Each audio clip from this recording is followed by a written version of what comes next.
Are humans really a flesh-based mating species? The question echoes through the ornate reception hall of Nexus Prime, an interstellar space station teeming with dignitaries from across the galaxy.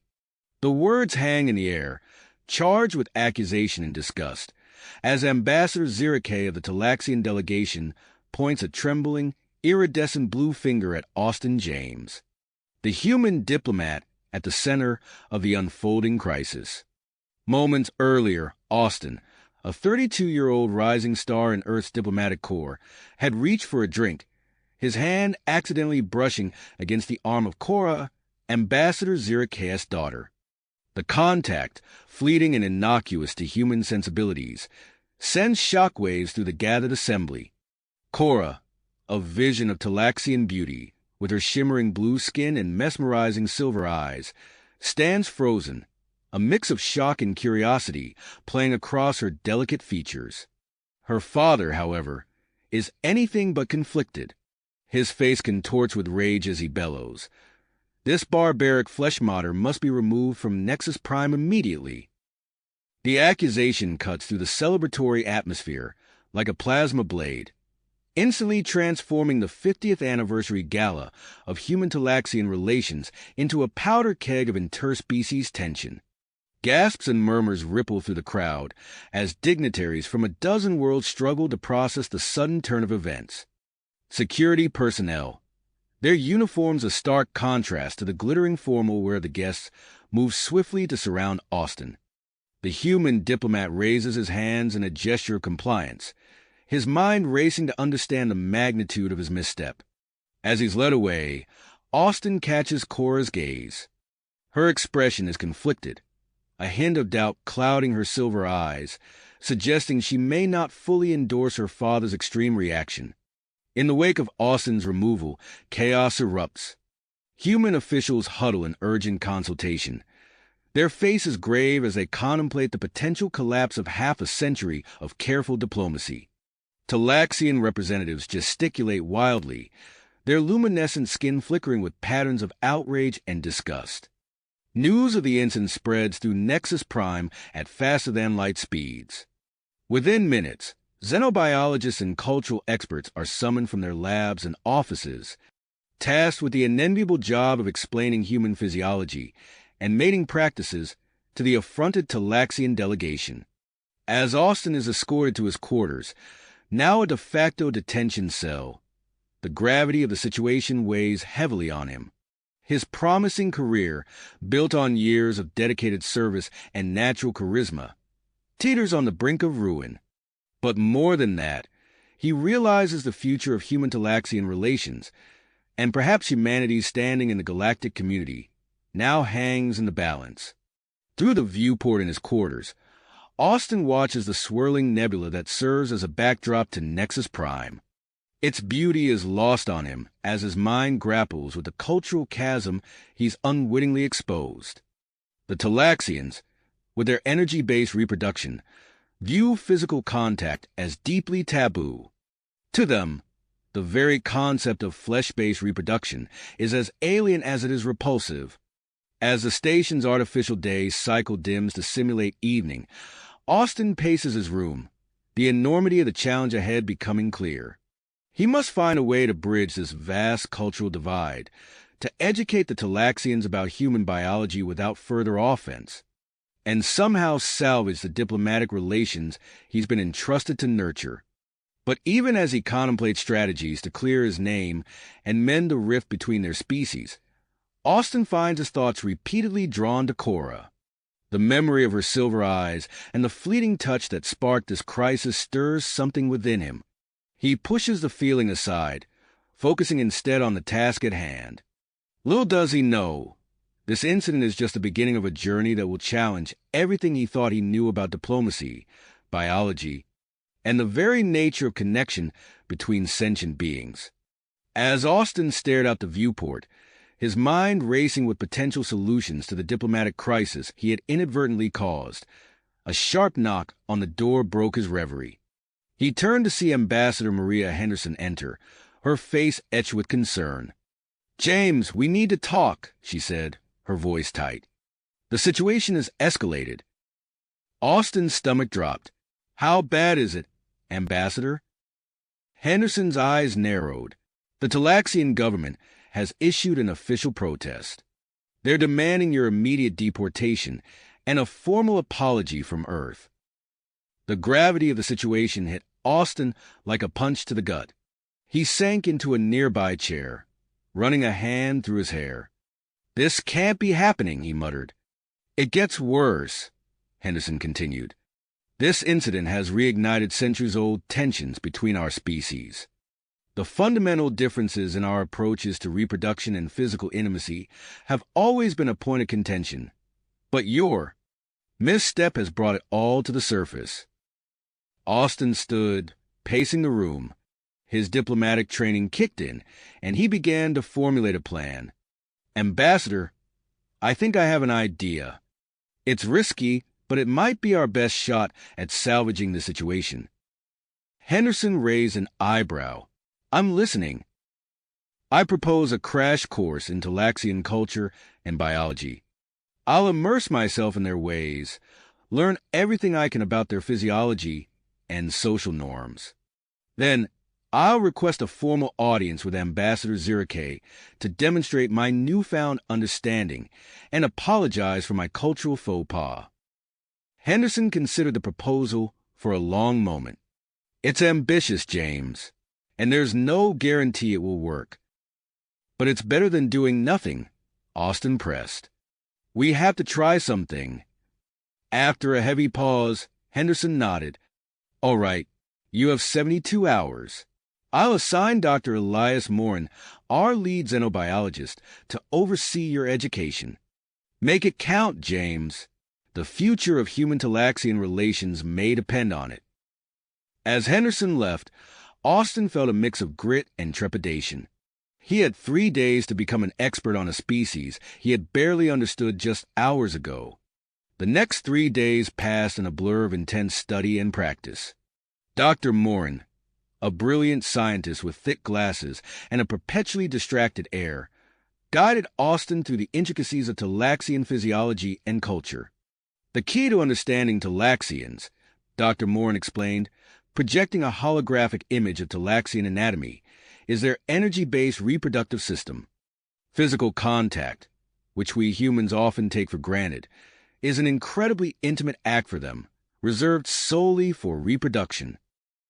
Austin watched in fascination as the hologram demonstrated the complex exchange of bioelectric energy between Talaxian partners. So, when I touched Cora's arm, you essentially propositioned her, Morin finished, in the most public and crude way possible from their perspective. The revelation made Austin's accidental offense all the more clear. He redoubled his efforts, practicing Talaxian greeting rituals and studying their intricate system of nonverbal communication. As Austin immersed himself in his studies, tensions on Nexus Prime continued to rise. Reports of human and Talaxian residents segregating themselves reached his ears, along with whispers of minor scuffles breaking out in common areas. On the morning of the 3rd day, as Austin prepared for his audience with Ambassador Zirike, Dr. Morin burst into his quarters breathless and pale. James, we have a problem, Morin gasped. A big one. Austin's heart raced. What is it? I've just received intelligence that a group of radical Talaxian youths is planning to sabotage the station's life support systems.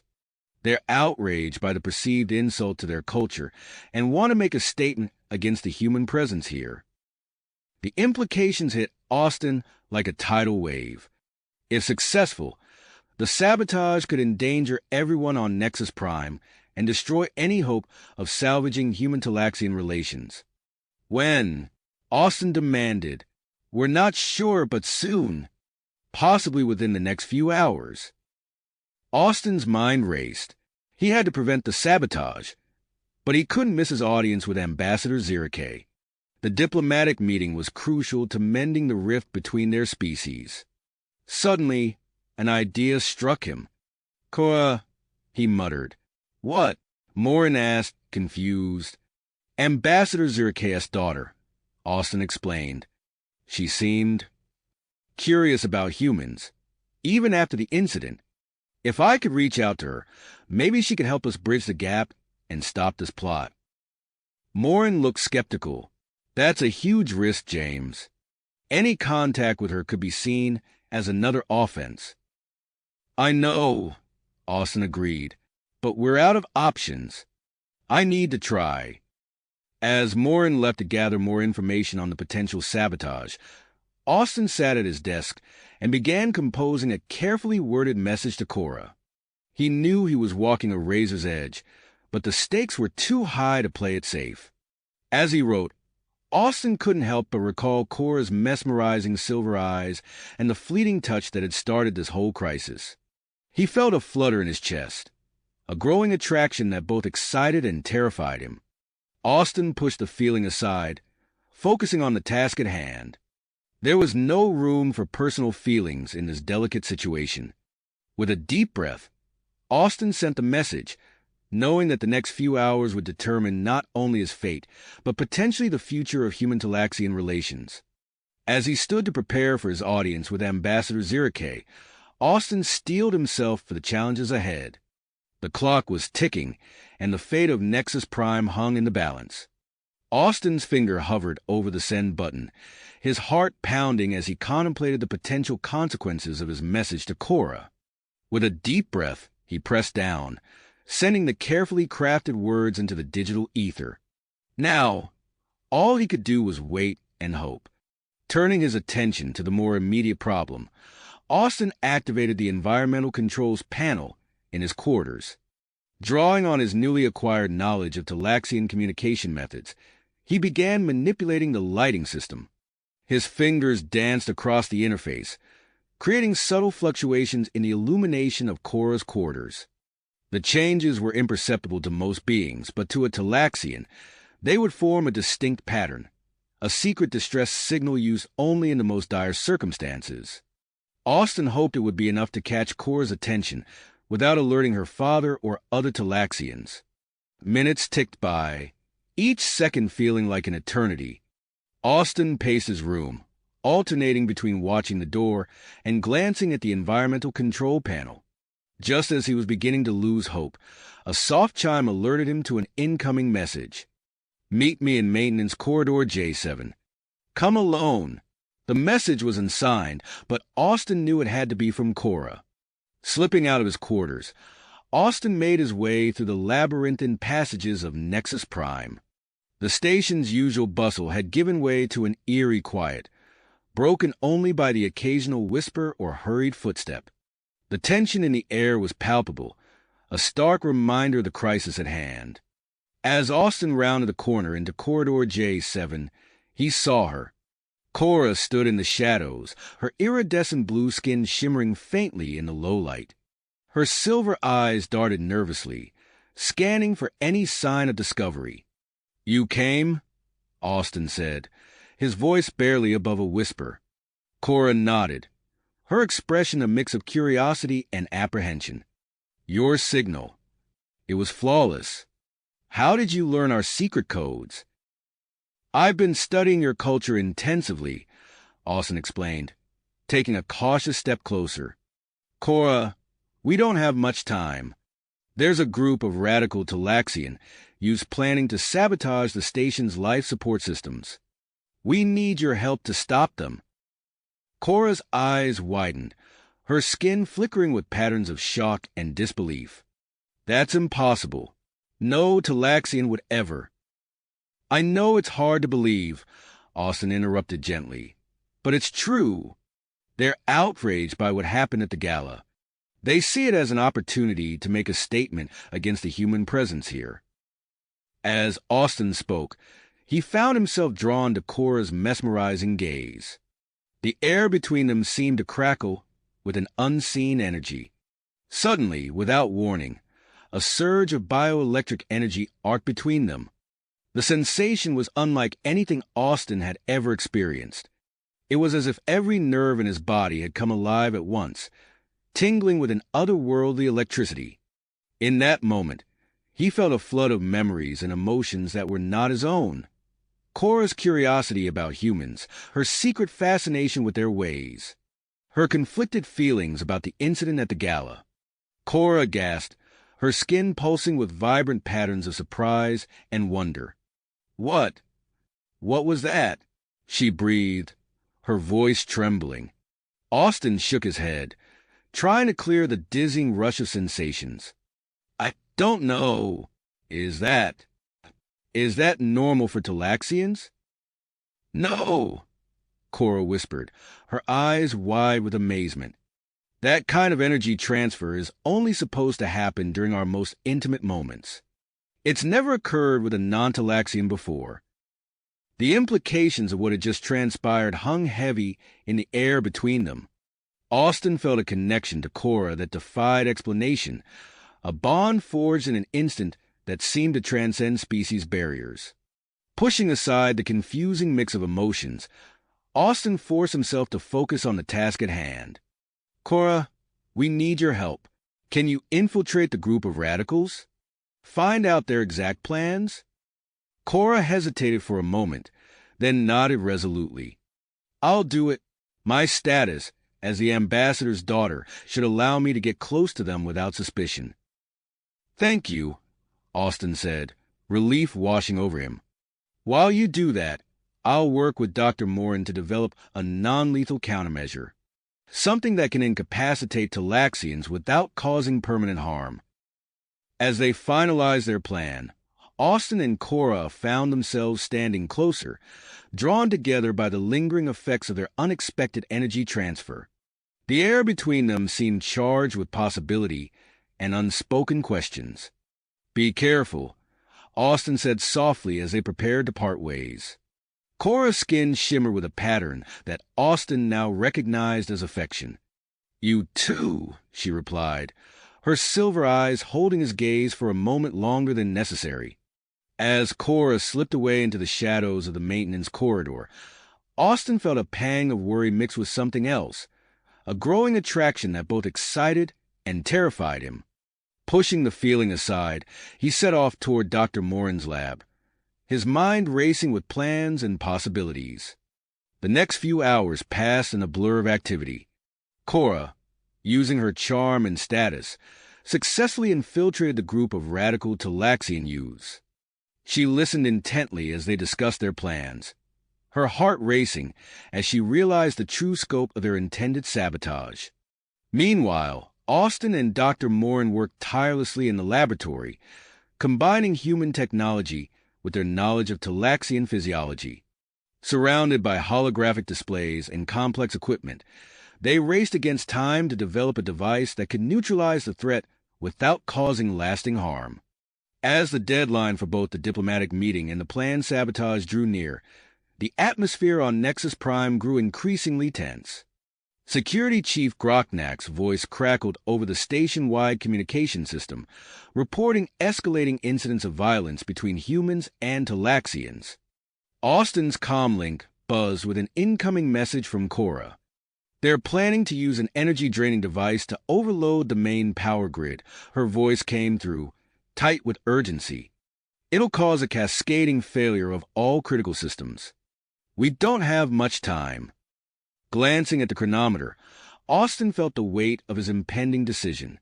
His scheduled audience with Ambassador Zirike was mere minutes away, a crucial opportunity to address the original diplomatic crisis. Yet the impending attack on the station demanded immediate action. As alarms began to sound throughout Nexus Prime, Austin knew he had to make a choice.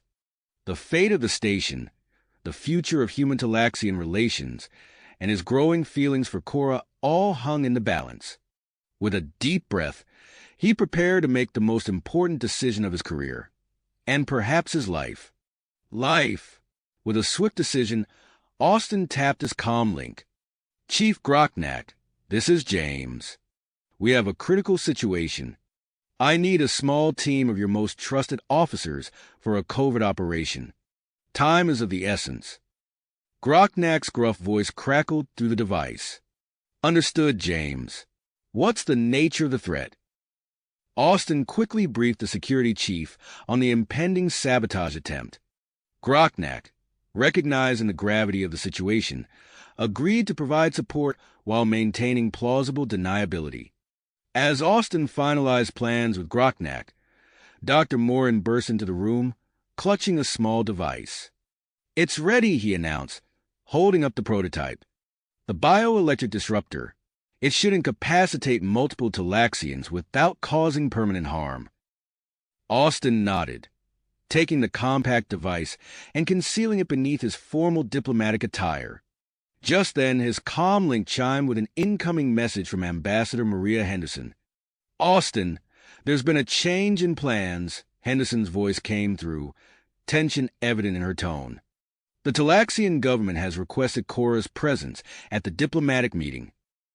Austin's mind raced, considering the implications of this unexpected development. Before he could respond, another message flashed across the screen, this one encrypted, from Cora herself. "Zevran and his team are in position near the main power hub." The message read, "I fear I may have been discovered. Be careful." With a deep breath, Austin steeled himself for what lay ahead.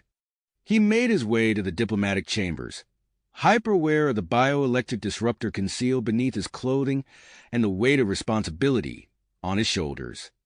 As he entered the meeting room, Austin was immediately struck by the palpable hostility radiating from Ambassador Zirike. Cora stood beside her father, her expression a careful mask, but Austin could detect subtle changes in her skin luminescence, a signal of distress that only he would recognize. Austin began his carefully prepared apology, his words measured and sincere. "Ambassador Zirike, esteemed members of the Talaxian delegation, I come before you today with deepest regrets for the unintentional offense caused during our previous encounter." As he spoke, Austin kept a watchful eye on Cora, noting the increasing frequency of her distress signals. Suddenly, the station's lights flickered ominously. Without hesitation, Austin activated the bioelectric disruptor. A powerful electromagnetic pulse filled the room, causing Ambassador Zirike and the other Talaxian officials to collapse, momentarily incapacitated. Cora, having been warned through a prearranged signal, managed to shield herself from the pulse's effects. "What is the meaning of this?" Ambassador Henderson demanded, shock evident in her voice. "There's no time to explain fully," Austin replied, his voice urgent but controlled. "The station is under imminent threat of sabotage. We need to move quickly to prevent a catastrophe." With Cora's help, Austin quickly briefed the stunned human officials on the situation. Together with the covert security team provided by knack, they set out towards the main power hub. As they raced through Nexus Prime's corridors, they encountered pockets of violence between humans and Talaxians. Security alarms blared, adding to the chaotic atmosphere. Austin led the team, navigating carefully to avoid exacerbating the already volatile situation. Upon reaching the power hub, they found Zevran and his co-conspirators connecting their energy-draining device to the station's primary systems. Zevran, a young Talaxian with fierce tenacity in his eyes, immediately erected a shimmering bioelectric barrier around himself and his team. "Zevran, stop!" Cora called out, her voice filled with a mix of authority and pleading. "This isn't the way to address our grievances." Zevran's eyes narrowed as he regarded his cousin. "You betrayed your own people, Cora, siding with these humans who mock our customs and disrespect our ways." Austin stepped forward, his hands raised in a gesture of peace. "Zevran, I understand your anger. The offense I caused was unintentional, but that doesn't diminish its impact. However, this act of sabotage will only lead to more misunderstanding and conflict." "Your words mean nothing human," Zevran spat, his bioelectric barrier pulsing with his agitation. "Actions speak louder than hollow apologies." As the standoff intensified, Austin realized that traditional diplomacy would not be enough to defuse the situation. He recalled the unexpected energy transfer he had experienced with Cora, the profound connection it had forged between them. In a moment of clarity, Austin made a decision that would either bridge the gap between their species or widen it irreparably. He took a step closer to the bioelectric barrier, feeling its energy prickling against his skin. "Zevran," Austin said, his voice calm but filled with conviction, "I propose something unprecedented. A direct energy transfer between us, similar to what Talaxians share in their most intimate moments." A collective gasp arose from both humans and Talaxians present. Cora's eyes widened in shock, her skin flickering with patterns of disbelief and concern. "Austin, you can't," she whispered. "The physiological differences. It could be dangerous." Zevran's barrier wavered slightly, his expression a mix of surprise and suspicion. "You would risk such a thing?" "Why?" "To show you that humans are willing to reach out, to truly understand and connect with Talaxians," Austin replied, his hand outstretched. "This goes beyond words or political gestures. It's a chance for genuine understanding between our species." The power hub fell silent, the hum of machinery the only sound as Zevran considered Austin's proposal. The fate of Nexus Prime, the future of human-Talaxian relations, and the potential for a groundbreaking interspecies connection all hung in the balance. Zevran's eyes darted between Austin's outstretched hand and the energy-draining device, his internal conflict visible in the fluctuations of his bioelectric field.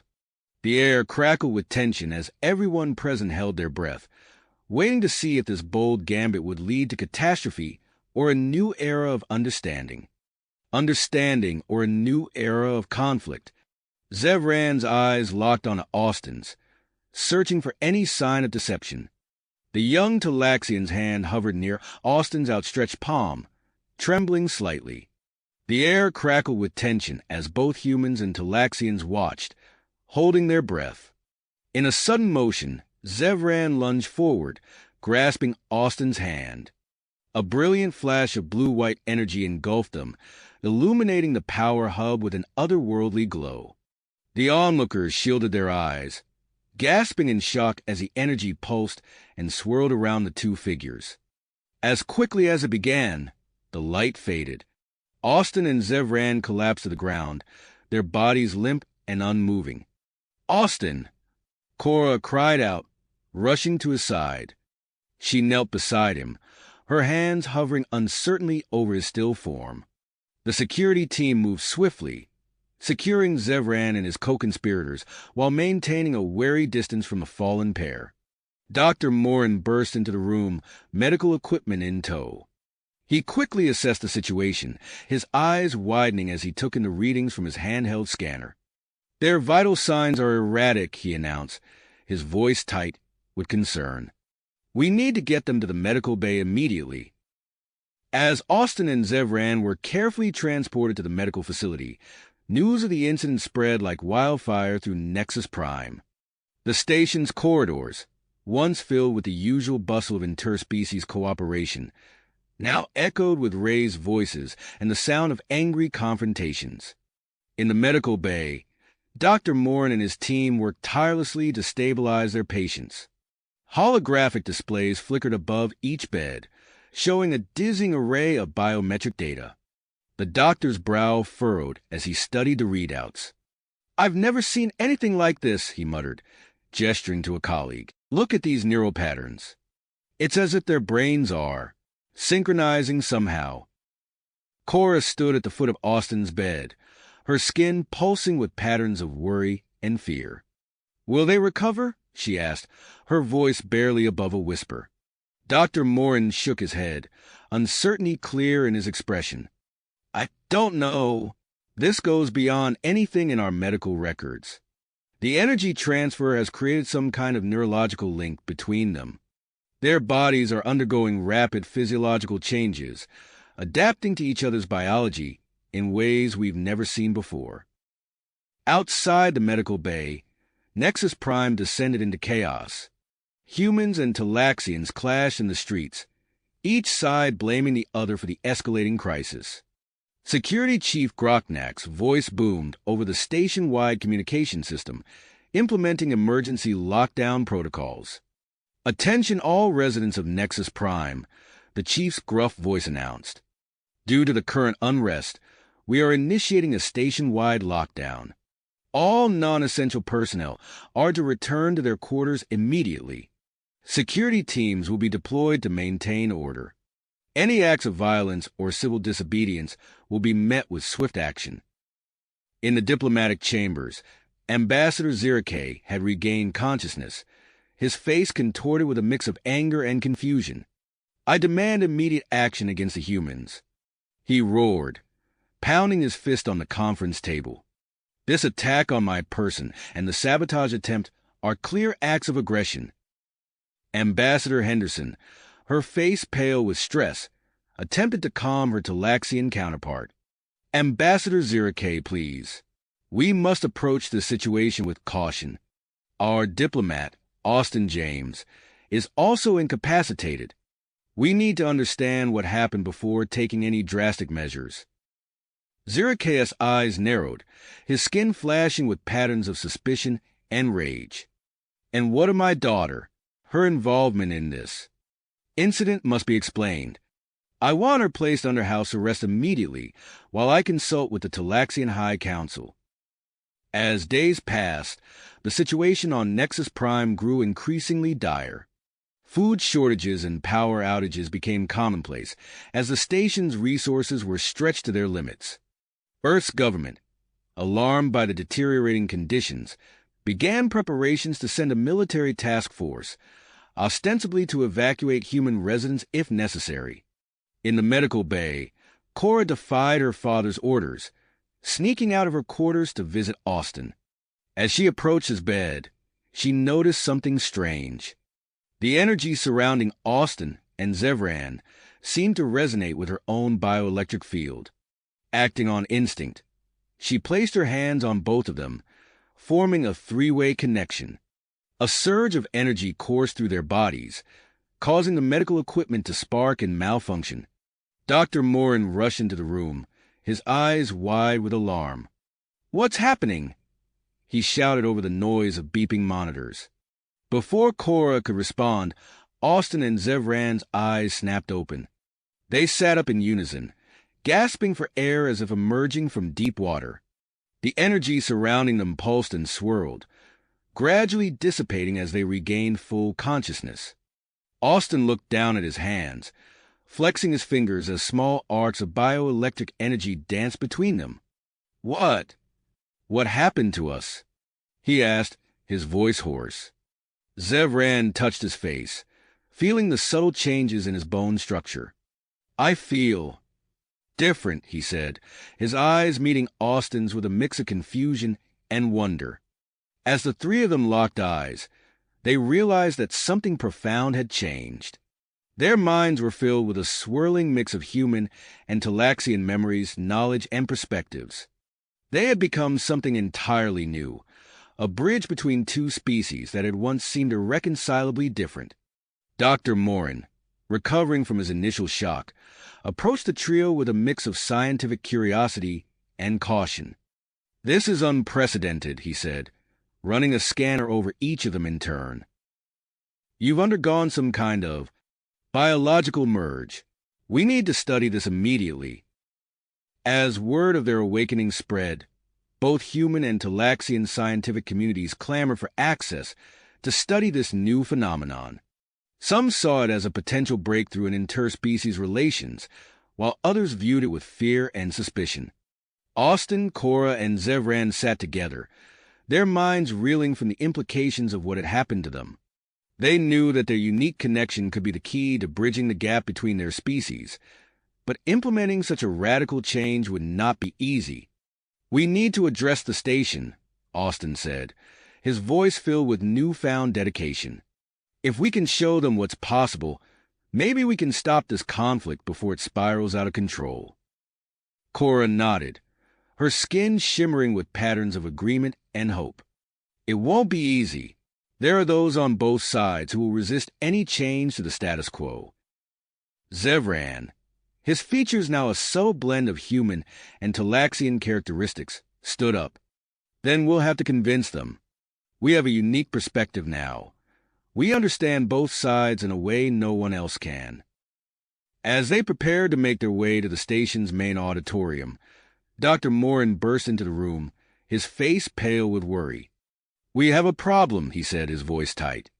"A group of human and Talaxian separatists have planted explosives throughout the station. They're threatening to destroy Nexus Prime if their demands for complete segregation aren't met." The trio exchanged glances, the weight of their responsibility settling heavily upon them. They had the power to change the course of human-Talaxian relations, but first, they had to prevent the destruction of everything they hoped to build. Austin flexed his fingers, small arcs of bioelectric energy dancing between them. "Then we'd better hurry," he said, his voice filled with purpose. "We have a station to save." "Save. We have a station to protect," Austin finished, his eyes fixed on the door. The trio rushed out of the medical bay, their newfound connection lending them an unspoken synchronicity as they navigated the chaotic corridors of Nexus Prime. Alarms blared overhead, and panicked residents of all species darted past them, seeking shelter from the impending threat. As they approached the main auditorium, a hulking figure stepped into their path. Security Chief Knack, his Centaurian features set in a grim expression, held up a large, four-fingered hand to halt their progress. "Stop right there," he growled, his gravelly voice cutting through the din of the alarms. "We have a situation." Austin stepped forward, his body crackling with faint bioelectric energy. "Chief, we know about the explosives. We're here to help." Knack's eyes narrowed, taking in the subtle changes in their appearances. "How did you?" "Never mind. We don't have time for explanations. A group calling themselves the Purity Alliance has planted bombs throughout the station. They're demanding complete segregation of humans and Talaxians within 6 hours, or they'll blow Nexus Prime to smithereens." Cora's skin flickered with patterns of shock and persistence. "We can't let that happen. We need to find those explosives." Zevran nodded, his features now a unique blend of human and Talaxian characteristics. "We should split up, cover more ground." "Agreed," Austin said, flexing his fingers as small arcs of energy danced between them. "I'll take the human sectors. My new abilities might help me sense anything out of place." Cora stepped forward, her posture radiating confidence. "I'll search the Talaxian areas. I know those sections best, and my enhanced understanding of human tech might come in handy." "That leaves me with the neutral zones and common areas," Zevran added, his voice carrying a new tone of tenacity. Knack eyed them skeptically but nodded. "Fine. I'll inform Station Commander Voss. She's setting up a command center to coordinate our efforts.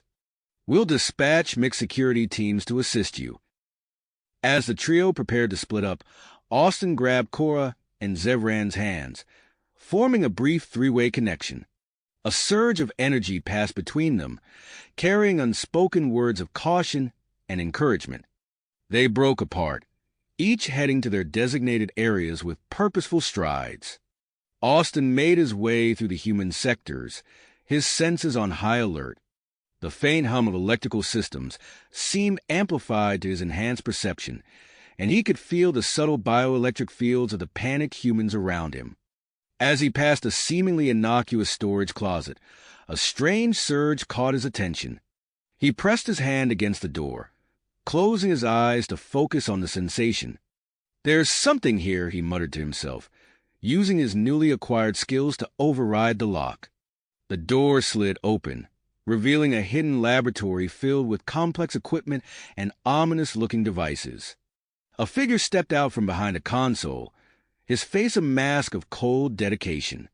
Well, if it isn't our resident ambassador," the man sneered, his voice dripping with disdain. Austin's eyes widened in recognition. "Dr. Marcus Holt, you're behind this?" The xenobiologist's hand hovered over a device on the nearby table. Someone had to take a stand against this abomination of interspecies mingling. "Look at you, you're not even fully human anymore." Austin raised his hands, trying to project calm while discreetly gathering bioelectric energy. Dr. Holt, please. This isn't the way. We can talk about this. As Austin engaged in a tense standoff with Dr. Holt, Cora was making her way through the Talaxian quarters. Her enhanced senses picked up on subtle disturbances in the energy fields around her, leading her to several hidden explosive devices. As she carefully disabled each one, she couldn't shake the feeling that something was amiss. Her suspicions were confirmed when she intercepted a coded transmission on a frequency she shouldn't have been able to access with her Talaxian comm device. Her heart sank as she decrypted the message, recognizing the unique speech patterns of her aunt, Zirla. "No!" Cora whispered, her skin pulsing with patterns of disbelief and betrayal. "It can't be." Meanwhile, Zevran patrolled the central hub of Nexus Prime, his unique blend of human and Talaxian traits allowing him to move with both strength and agility. As he rounded a corner, he came face to face with a group of Purity Alliance members attempting to sabotage the station's communication array. "Stop!" Zevran shouted, his voice carrying an otherworldly resonance that gave the saboteurs pause. One of the Alliance members, a human with a wild look in his eyes, lunged at Zevran with a shock baton. Zevran sidestepped the attack with inhuman grace, using his Talaxian energy manipulation to short-circuit the weapon. In a flurry of movement, he subdued the group, his human physical prowess combining seamlessly with his Talaxian abilities. As the deadline approached, tension mounted across Nexus Prime.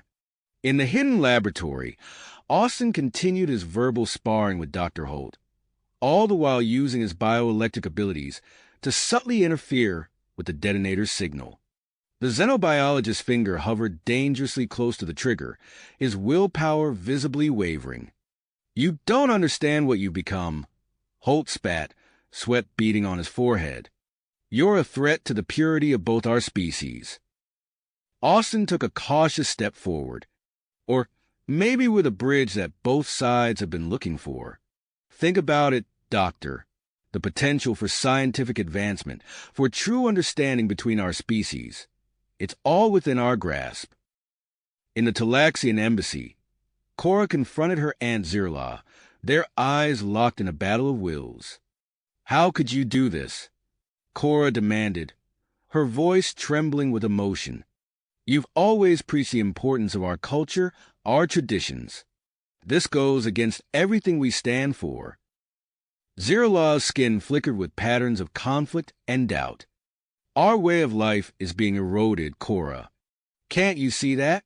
This abomination you become is proof of that." Cora stepped closer, her hand outstretched. "No!"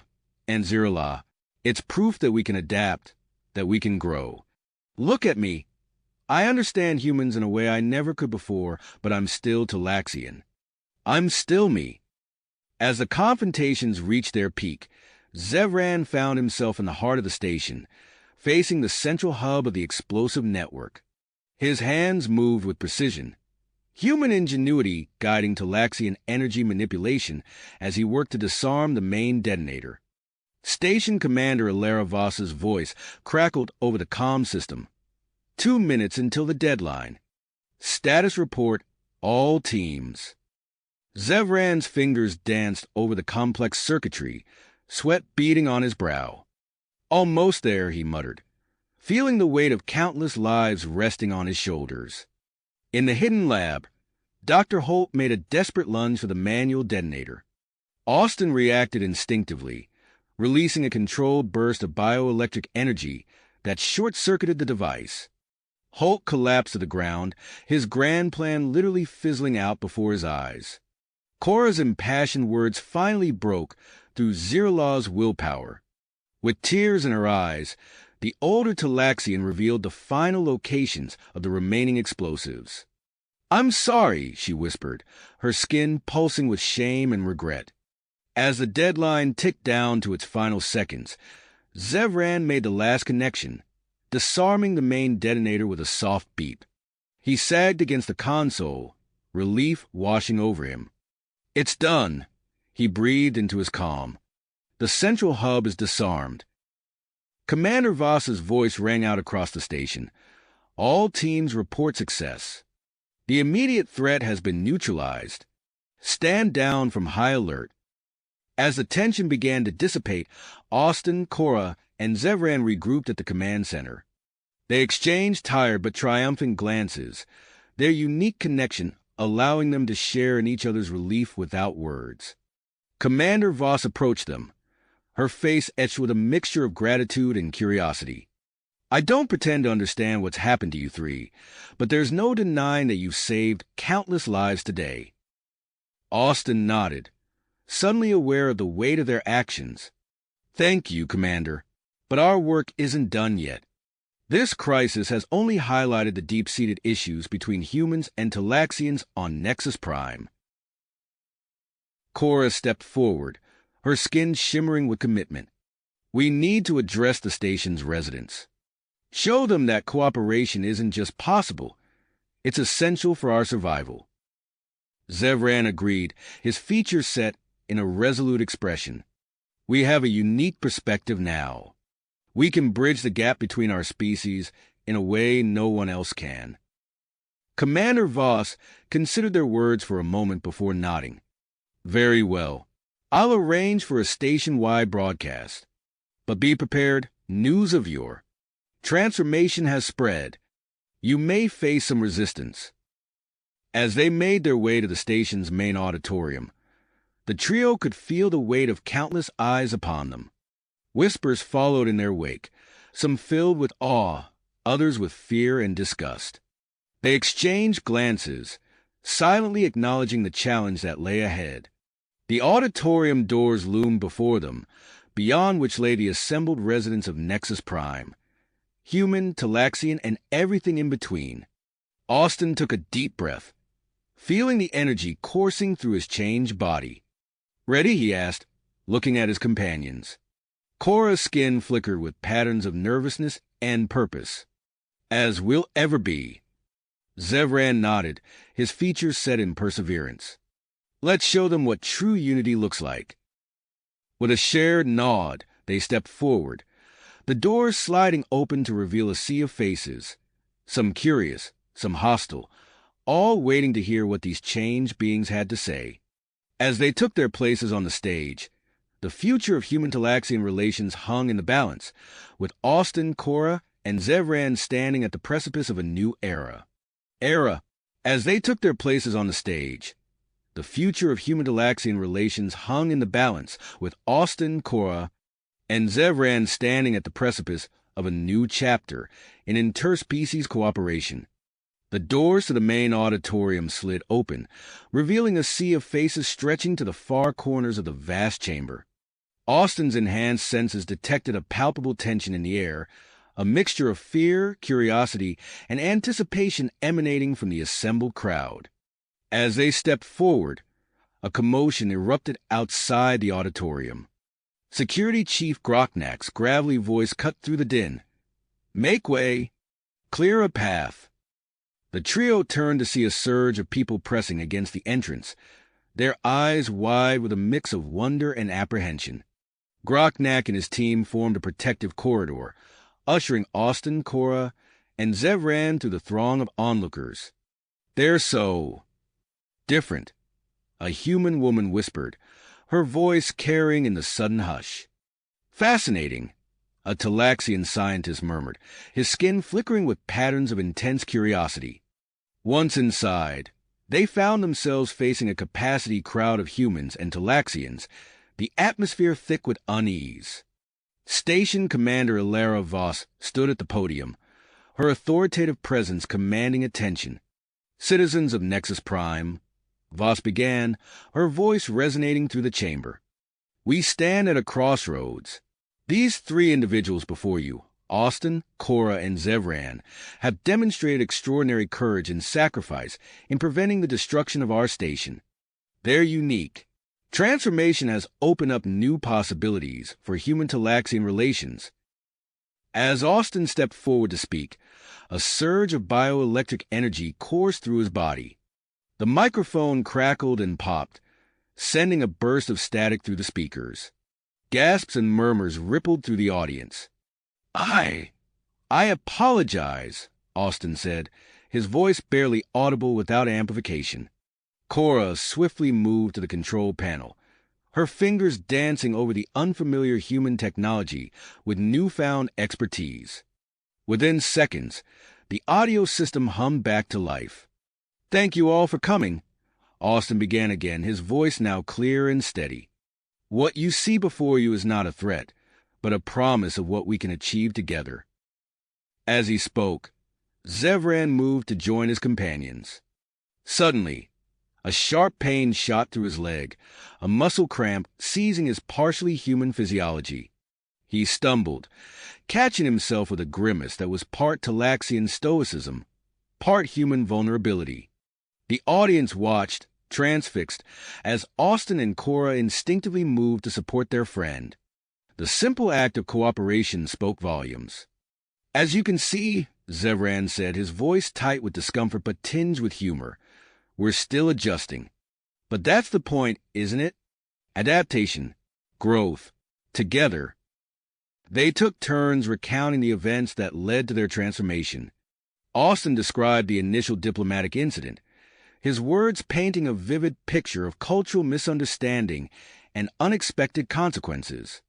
Cora spoke of uncovering the sabotage plot, her skin pulsing with patterns of remembered tension and tenacity. Zevran admitted his involvement with the radical group, his voice heavy with regret but lightened by the conviction of his change of heart. As they neared the end of their presentation, a disturbance erupted from the back of the auditorium. Dr. Marcus Holt, his face contorted with rage, broke free from a security escort and charged towards the stage. "Lies! All lies!" he shouted, brandishing a small device. "I'll show you the true nature of these abominations." Before anyone could react, Holt activated the device. A high-pitched whine filled the air, and Cora and Zevran doubled over in pain, their Talaxian physiology reacting violently to the disruption of their bioelectric fields. Austin, acting on instinct, thrust his hands forward. Arcs of energy crackled between his fingers, forming a shimmering dome around his friends. The protective field absorbed the brunt of Holt's attack, its blue-white light casting eerie shadows across the stunned faces of the audience. Security personnel swarmed Holt, subduing him quickly. As the device was deactivated, Austin's shield dissipated, leaving him standing protectively in front of Cora and Zevran. The auditorium fell silent, the weight of what they'd just witnessed settling over the crowd. Then, slowly, a murmur of appreciation began to build. What had started as a demonstration of the potential dangers of human Talaxian integration had instead become a powerful symbol of its benefits. "What you've just seen," Austin said, his voice carrying easily in the hushed auditorium, "is only the beginning. We propose the establishment of a research institute here on Nexus Prime, dedicated to studying and developing the positive aspects of human Talaxian physiological integration." Cora stepped forward, her composure regained. This institute would not only improve relations between our species, but could lead to advancements that benefit both humans and Talaxians alike. The audience's reaction was mixed. Excited whispers mingled with concerned murmurs. As the trio prepared to address the growing tide of questions, a familiar voice cut through the din. "If I may address the gathering," Ambassador Zirike said, rising from his seat near the front of the auditorium. All eyes turned to the Talaxian diplomat as he made his way to the stage. His demeanor, once hostile towards human Talaxian cooperation, now seemed thoughtful and measured. "I have witnessed today acts of bravery, sacrifice, and unity that I once believed impossible," Zirike began, his gaze sweeping across the assembled crowd. "While I still have reservations, I cannot deny the potential benefits of this proposed research institute. Therefore, I offer my full support for its establishment." A ripple of surprise ran through the audience. Zirike's endorsement, coming from a previously staunch opponent of integration, carried significant weight. As the assembly concluded, Station Commander Voss took the podium once more.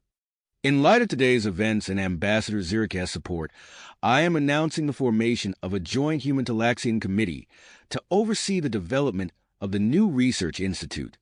Austin, Cora, and Zevran will serve as key advisors, lending their unique insights to this groundbreaking endeavor. The trio exchanged glances, a mix of relief and drive passing between them. As they made their way off the stage, they could feel the shift in the atmosphere. The fear and hostility that had greeted their entrance had given way to a cautious optimism. Leaving the auditorium, they found themselves at the center of a whirlwind of activity. Humans and Talaxians alike approached them, some with questions, others with words of support or lingering doubts. Through it all, Austin, Cora, and Zevran stood united, their transformed physiologies a living testament to the potential of their two species working in harmony. As they navigated the crowd, Cora leaned in close to her companions. "This is just the beginning," she said, her skin flickering with patterns of excitement and purpose. "We have a long road ahead of us." Austin nodded, feeling the constant hum of bioelectric energy coursing through his body. "But we're not alone anymore," he replied, glancing at the diverse faces surrounding them. Zevran, still adjusting to his partial human physiology, managed a smile that was both Talaxian and human in its warmth. "Together," he said simply, encompassing both his friends and the station's population in that single word. As they made their way through the corridors of Nexus Prime, the weight of their new responsibilities settled upon them. The Research Institute was still just an idea, and the path to true understanding between humans and Talaxians was far from clear. But for the first time since their transformation, Austin, Cora, and Zevran felt a sense of purpose that transcended their individual identities. They were no longer just diplomats or scientists. They were pioneers on the frontier of a new era of interspecies cooperation. Cooperation and understanding. As they navigated the bustling corridors of Nexus Prime, little did they know that their journey was about to take an even more dramatic turn.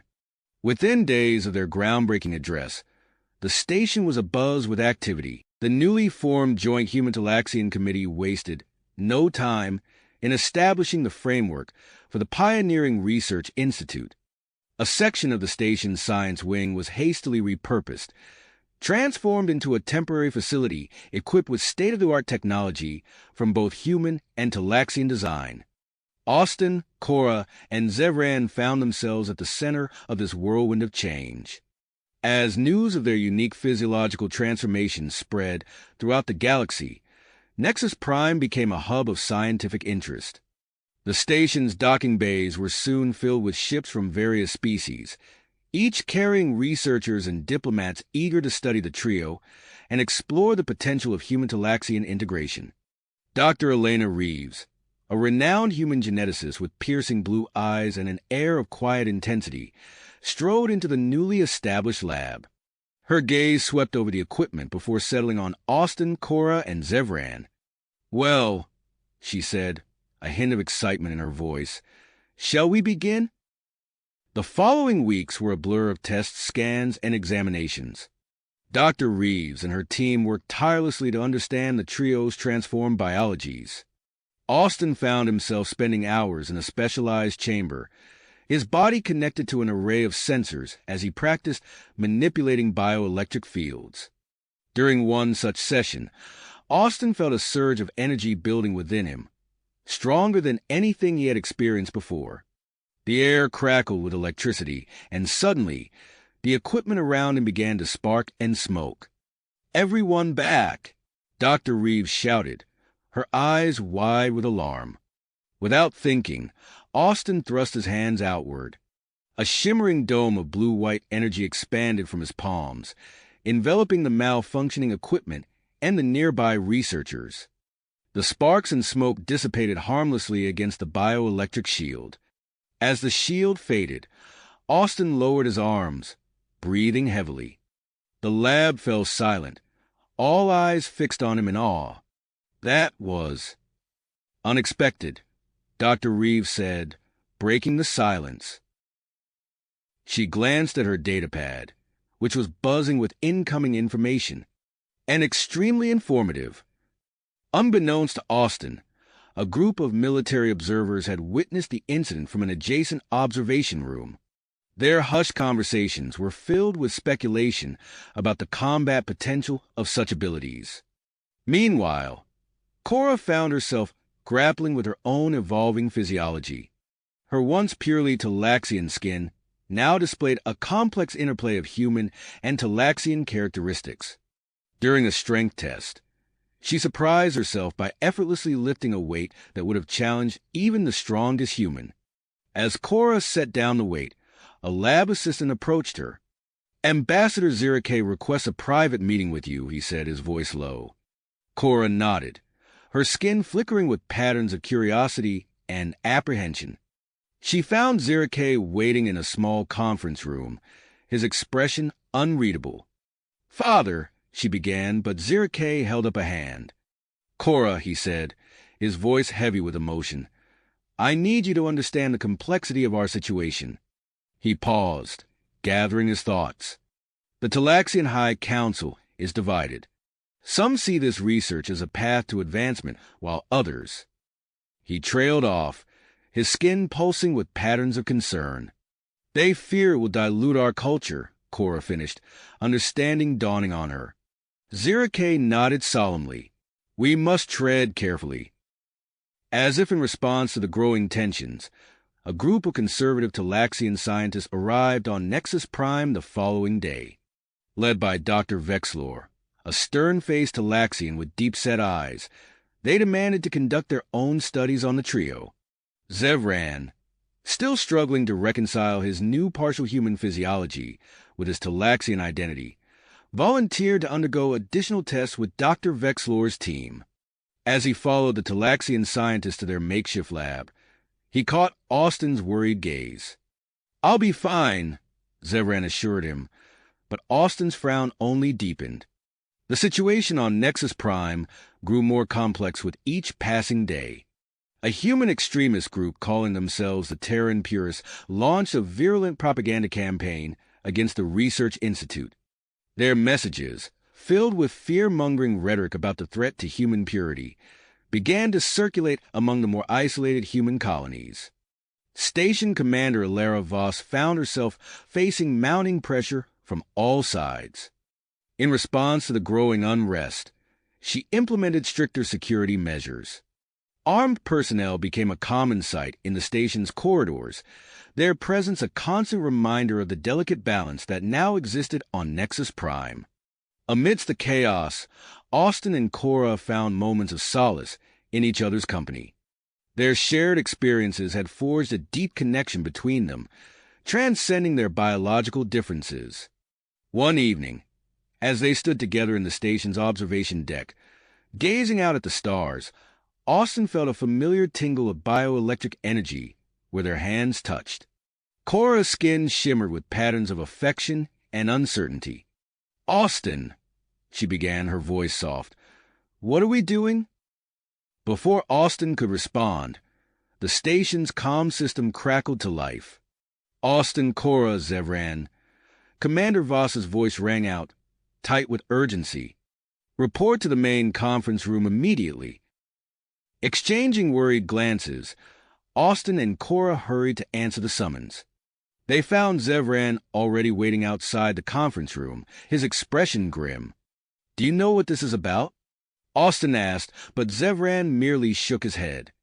As the door slid open, they were greeted by the sight of Commander Voss, Dr. Reeves, and Ambassador Zirike seated around the conference table. The atmosphere in the room was tense, charged with an almost palpable anxiety. Commander Voss stood, her face etched with lines of concern. "We've just received word," she began, her voice grave. "A delegation from the Galactic Council is en route to Nexus Prime." The trio exchanged shocked glances as the implications of this news began to sink in. The Galactic Council, the highest interstellar governing body, had the power to shape the future of their research and potentially the course of human-Talaxian relations. "They intend to assess our situation," Voss continued, "and determine whether this integration research should be allowed to continue or..." She paused, the weight of her next words hanging heavy in the air. Or be shut down due to its potential to destabilize interspecies relations throughout the galaxy. Austin felt a surge of protective energy course through him, his hands tingling with suppressed bioelectric charge. Cora's skin flickered rapidly with patterns of shock and tenacity, while Zevran stood perfectly still, his partially human features set in a mask of persistence. As the reality of their situation settled over them, Austin, Cora, and Zevran realized that everything they had worked for, everything they had become, now hung in the balance. The arrival of the Galactic Council delegation loomed over Nexus Prime like an approaching storm, carrying with it the power to either validate their efforts or bring them crashing down. The conference room fell silent as each person present grappled with the enormity of the challenge that lay ahead. The fate of their research, their personal futures, and possibly the course of human-Talaxian relations now rested on their ability to convince the Galactic Council of the value and safety of their work. Outside the conference room, the everyday bustle of Nexus Prime continued, its residents unaware of the monumental decision that would soon be made within its walls. As Austin, Cora, and Zevran steeled themselves for the trials to come, the station itself seemed to hold its breath, waiting to see what the future would waiting to see what the future would hold for the station and its inhabitants. The news of the Galactic Council's impending arrival spread through Nexus Prime like wildfire, sending ripples of anticipation and anxiety through every deck and corridor. Commander Voss wasted no time in establishing a dedicated task force to coordinate the station's response to the high-profile delegation. Austin, Cora, Zevran, Voss said, her voice firm as she addressed the trio, I need you to work closely with this team. Your unique insights will be crucial in preparing our case for the Council. The three nodded, understanding the weight of their responsibility. As they left the conference room, they found themselves swept up in a whirlwind of activity. The station's inhabitants moved with renewed purpose, their faces a mix of willpower and concern. Dr. Elena Reeves approached them, her datapad clutched tightly in her hand. We need to accelerate our studies, she said, her eyes bright with a mix of excitement and urgency. Every piece of data we can gather will be vital in demonstrating the value of our work to the Council. Over the next few days, Austin found himself spending even more time in the specialized testing chamber. As he practiced manipulating bioelectric fields, he noticed something strange. The data scrolling across the nearby screen seemed to slow down, becoming more distinct and comprehensible. Dr. Reeves, he called out, his voice tinged with surprise. I think something's happening. Reeves rushed over, her eyes widening as she observed the readings. Austin, she breathed, your cognitive processing speed has increased exponentially. You're analyzing complex data at an unprecedented rate. This newfound ability quickly proved invaluable as the team worked tirelessly to prepare for the Galactic Council scrutiny. Austin sifted through vast amounts of information, identifying patterns and connections that others might have missed. Meanwhile, Cora found herself drawn to the station's communication systems. Her enhanced understanding of human technology, combined with her Talaxian background, led to a sudden flash of inspiration. What if we could create a universal translator that integrates both human and Talaxian linguistic patterns? She mused aloud, her skin flickering with excitement. Within hours, Cora was deep in discussion with a team of human and Talaxian engineers, her hands moving rapidly as she sketched out her ideas. Days later, a prototype emerged, a sleek device that promised to revolutionize interspecies communication. As Cora presented her invention to Commander Voss, she couldn't help but notice the impressed looks on the faces of both human and Talaxian officials. Even Ambassador Zirke, who had been growing increasingly distant, nodded in approval. While Austin and Cora made strides in their respective areas, Zevran continued to undergo additional tests with Dr. Vexlor's conservative Talaxian team. The atmosphere in their makeshift lab was tense, with Vexlor's team watching Zevran's every move with barely concealed suspicion. During a routine physical assessment, Zevran felt a sudden surge of energy course through his body. Without warning, he lifted a piece of equipment that would have normally required two Talaxians to move. Dr. Vexlor's eyes narrowed. This level of enhancement. It's beyond anything we anticipated, he muttered, his voice a mix of awe and concern. As word of Zevran's increased strength spread, murmurs of concern began to circulate among some Talaxian officials about the potential military implications of such enhancements. The atmosphere on Nexus Prime grew increasingly tense as the date of the Galactic Council's arrival drew near. Security measures were tightened, with armed personnel becoming an even more common sight in the station's corridors. It was in this charged environment that disaster struck. As Austin, Cora, and Zevran made their way to a briefing session, alarms began blaring throughout the station. Red warning lights bathed the corridors in an eerie glow as Commander Voss's voice came over the intercom. Attention all personnel. We have detected the release of an unknown biological agent in the station's air filtration system. Initiate lockdown protocols immediately. The trio exchanged alarmed glances, their bodies tensing as they realized the gravity of the situation. Within moments, they were surrounded by a team of security officers led by Chief Knack, a gruff Talaxian with years of experience etched into his face. "We need to get you to a secure location," Knack growled, his hand resting on his weapon. "We have reason to believe this attack may be targeting you specifically." As they hurried through the rapidly emptying corridors, Austin felt a familiar tingle of bioelectric energy coursing through his body. Without thinking, he reached out, creating a shimmering field of energy around the group. "What are you doing?" Knack demanded, his eyes wide. I think I can slow the spread of the virus," Austin replied, his voice strained with concentration. Cora's skin flickered with patterns of realization. "The environmental controls," she said suddenly. "If we can reconfigure them, we might be able to isolate the contaminated areas."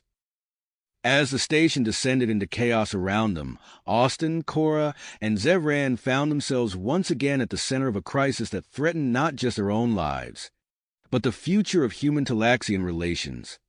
With the Galactic Council's ships drawing ever closer, they knew that their actions in the coming hours could change the course of history. The air grew heavy with tension as alarms continued to blare, and the true scale of the crisis began to unfold. In the midst of this chaos, a new player entered the scene, Admiral Jackson Steele, a decorated human military officer whose reputation preceded him. Steele strode into the command center, his presence immediately commanding attention. His determined eyes swept over the assembled staff before settling on Commander Voss. "Commander," he said, his voice crisp and authoritative, "I'm taking command of this situation. We need to contain this outbreak before the Galactic Council arrives, or everything we've worked for will be for nothing." As Steele began issuing rapid-fire orders, Austin, Cora, and Zevran exchanged glances. They knew that the next few hours would test them in ways they had never imagined, pushing their newfound abilities and their bond to the very limit.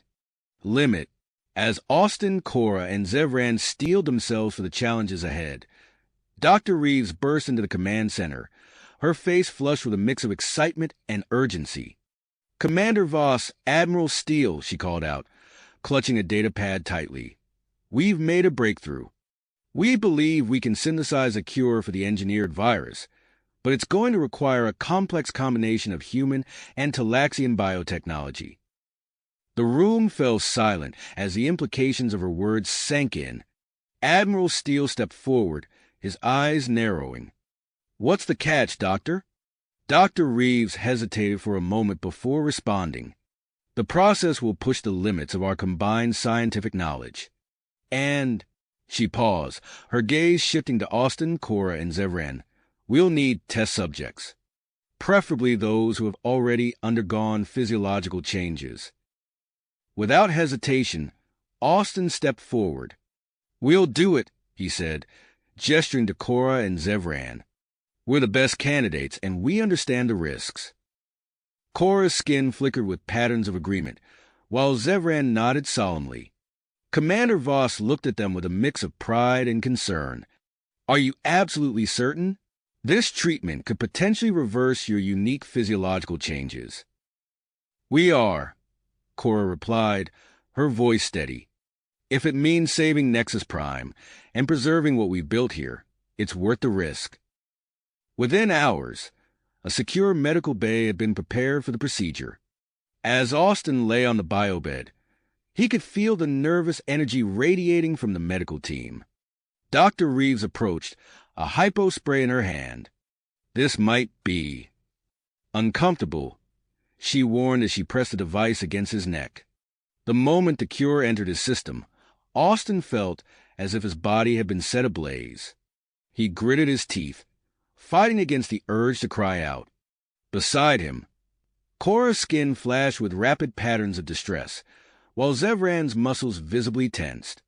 The monitors above their beds displayed a chaotic dance of vital signs. Austin's bioelectric field fluctuated wildly, sparks of energy arcing between his fingers. Cora's chromatophores pulsed erratically, and Zevran's enhanced musculature seemed to ripple beneath his skin. Dr. Reeves moved swiftly between the three, her eyes darting from the patients to the monitors. "Their bodies are fighting the treatment," she called out to her team. "Increase the stabilization field."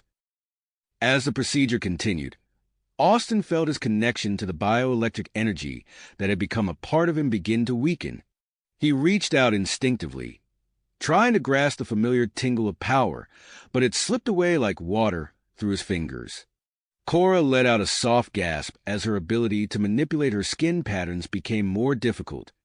The vibrant colors that had danced across her body began to fade, leaving behind a more muted palette. Zevran, his face contorted in concentration, felt the superhuman strength that had both awed and frightened him start to diminish. He clenched his fist, realizing that the crushing force he had once been capable of was now beyond his reach. Outside the medical bay, Admiral Steele coordinated with Commander Voss to prepare for the Galactic Council's imminent arrival. "We need to establish a secure docking bay," Steele barked into his communicator, "and set up a quarantine protocol. We can't risk exposing the delegation to this virus."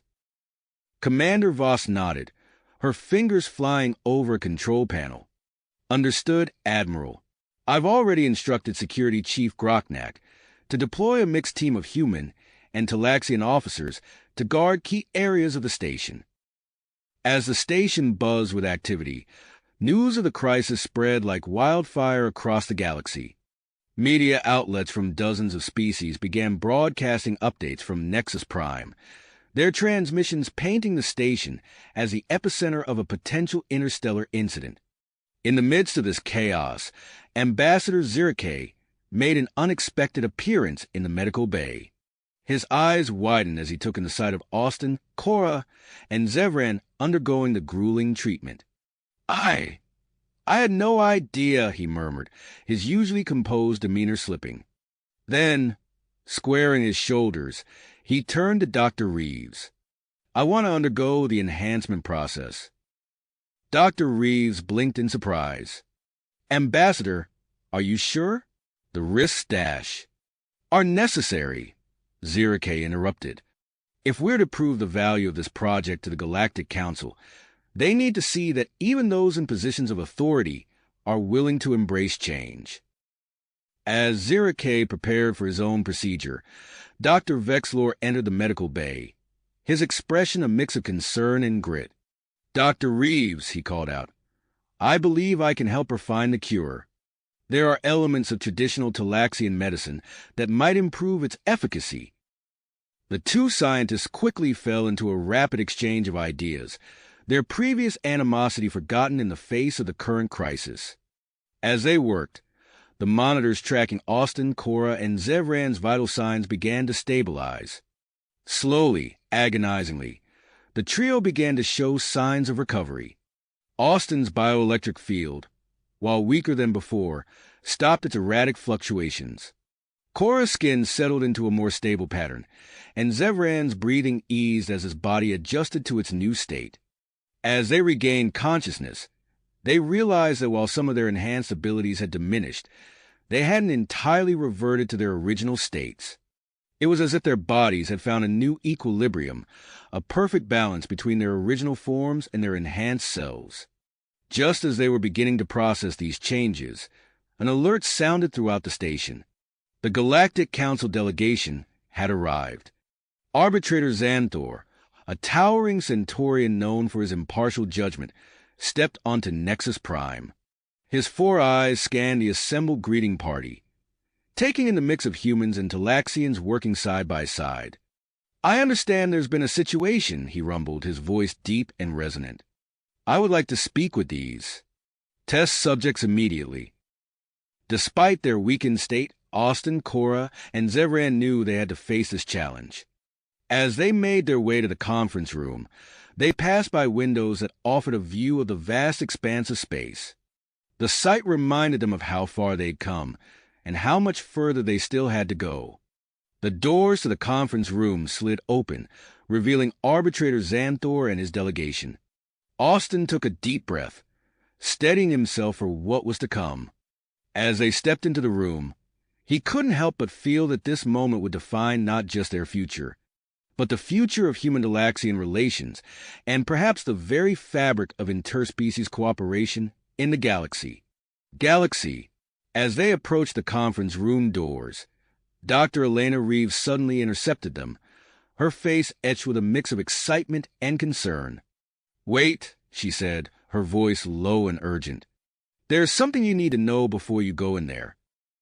The trio paused, exchanging glances. Austin felt a familiar tingle of bioelectric energy coursing through his body, stronger than it had been since the treatment. Dr. Reeves took a deep breath. "The cure. It's had an unforeseen side effect. Your physiological changes aren't just permanent. They're continuing to evolve in new and unexpected ways." Korra's skin rippled with patterns of surprise and confusion. "What do you mean, evolve?" "We're not entirely sure yet," Dr. Reeves admitted. "But your abilities seem to be adapting, perhaps even growing stronger. We'll need to run more tests to dash." She was cut off by the sound of the conference room doors sliding open. Arbitrator Xanthor stood there, his 4 eyes scanning the group with keen interest. "I believe we have matters to discuss," the Centaurian rumbled, his voice deep and resonant. Austin nodded, straightening his shoulders. "Yes, Arbitrator, we're ready." As they entered the conference room, Austin couldn't help but feel a sense of awe at Xanthor's imposing presence. The Centaurian towered over them, his multi-limbed form a reminder of the vast diversity of life in the galaxy. Xanthor wasted no time in beginning his questioning. "I understand that this integration project has led to significant physiological changes in both humans and Talaxians. Explain the process and its potential implications for interspecies relations." As Austin opened his mouth to respond, he felt a sudden surge of energy within him. The lights in the room began to flicker uncontrollably, casting dancing shadows across the walls. Xanthor's eyes narrowed. "What is the meaning of this?" I'm sorry," Austin stammered, trying to regain control of his abilities. "It seems our changes are still evolving." The arbitrator's interest was clearly piqued. "Show me," he commanded. "I want to see these enhanced capabilities for myself." Korra stepped forward, her skin shifting to a calm blue hue. "Arbitrator, if I may, I can demonstrate my improved cognitive functions." She turned to a nearby console, her fingers flying over the interface as she processed and analyzed complex data sets provided by Xanthor. Her speed and accuracy were astonishing, even to her companions who had witnessed her abilities before.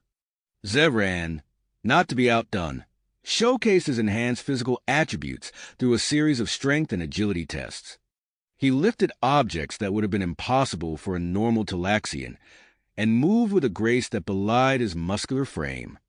As the demonstration continued, Austin felt his control over his bioelectric abilities returning. He was about to offer his own display when suddenly alarms blared throughout Nexus Prime. The voice of Security Chief Knack crackled over the intercom. "Attention all personnel, we have a security breach. A group of Terran purist extremists has infiltrated the station and is attempting to sabotage the main reactor core. This is not a drill. Repeat, this is not a drill." Xanthor's expression hardened. "It seems we have a more pressing matter to attend to. You three," he pointed at Austin, Cora, and Zevran, "I grant you temporary authority to use your unique abilities to address this threat. Consider this a test of your worth to the galactic community." Without hesitation, the trio sprang into action. Austin focused his bioelectric energy, sending out pulses that disrupted the extremist communication devices. Cora interfaced with the station's security systems, her enhanced mind processing the data streams at lightning speed to track the intruder's movements. Zevran turned to Xanthor. "With your permission, Arbitrator, I'll lead a team to confront these extremists directly."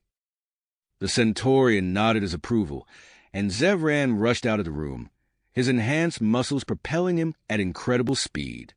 As they coordinated their efforts, Ambassador Zirke burst into the room, his body showing signs of recent physiological changes. "I want to help," he declared, his voice firm with dedication. Xanthor observed the unfolding situation with keen interest, his four eyes darting between the station's defenders and the security feeds displaying the chaos unfolding throughout Nexus Prime.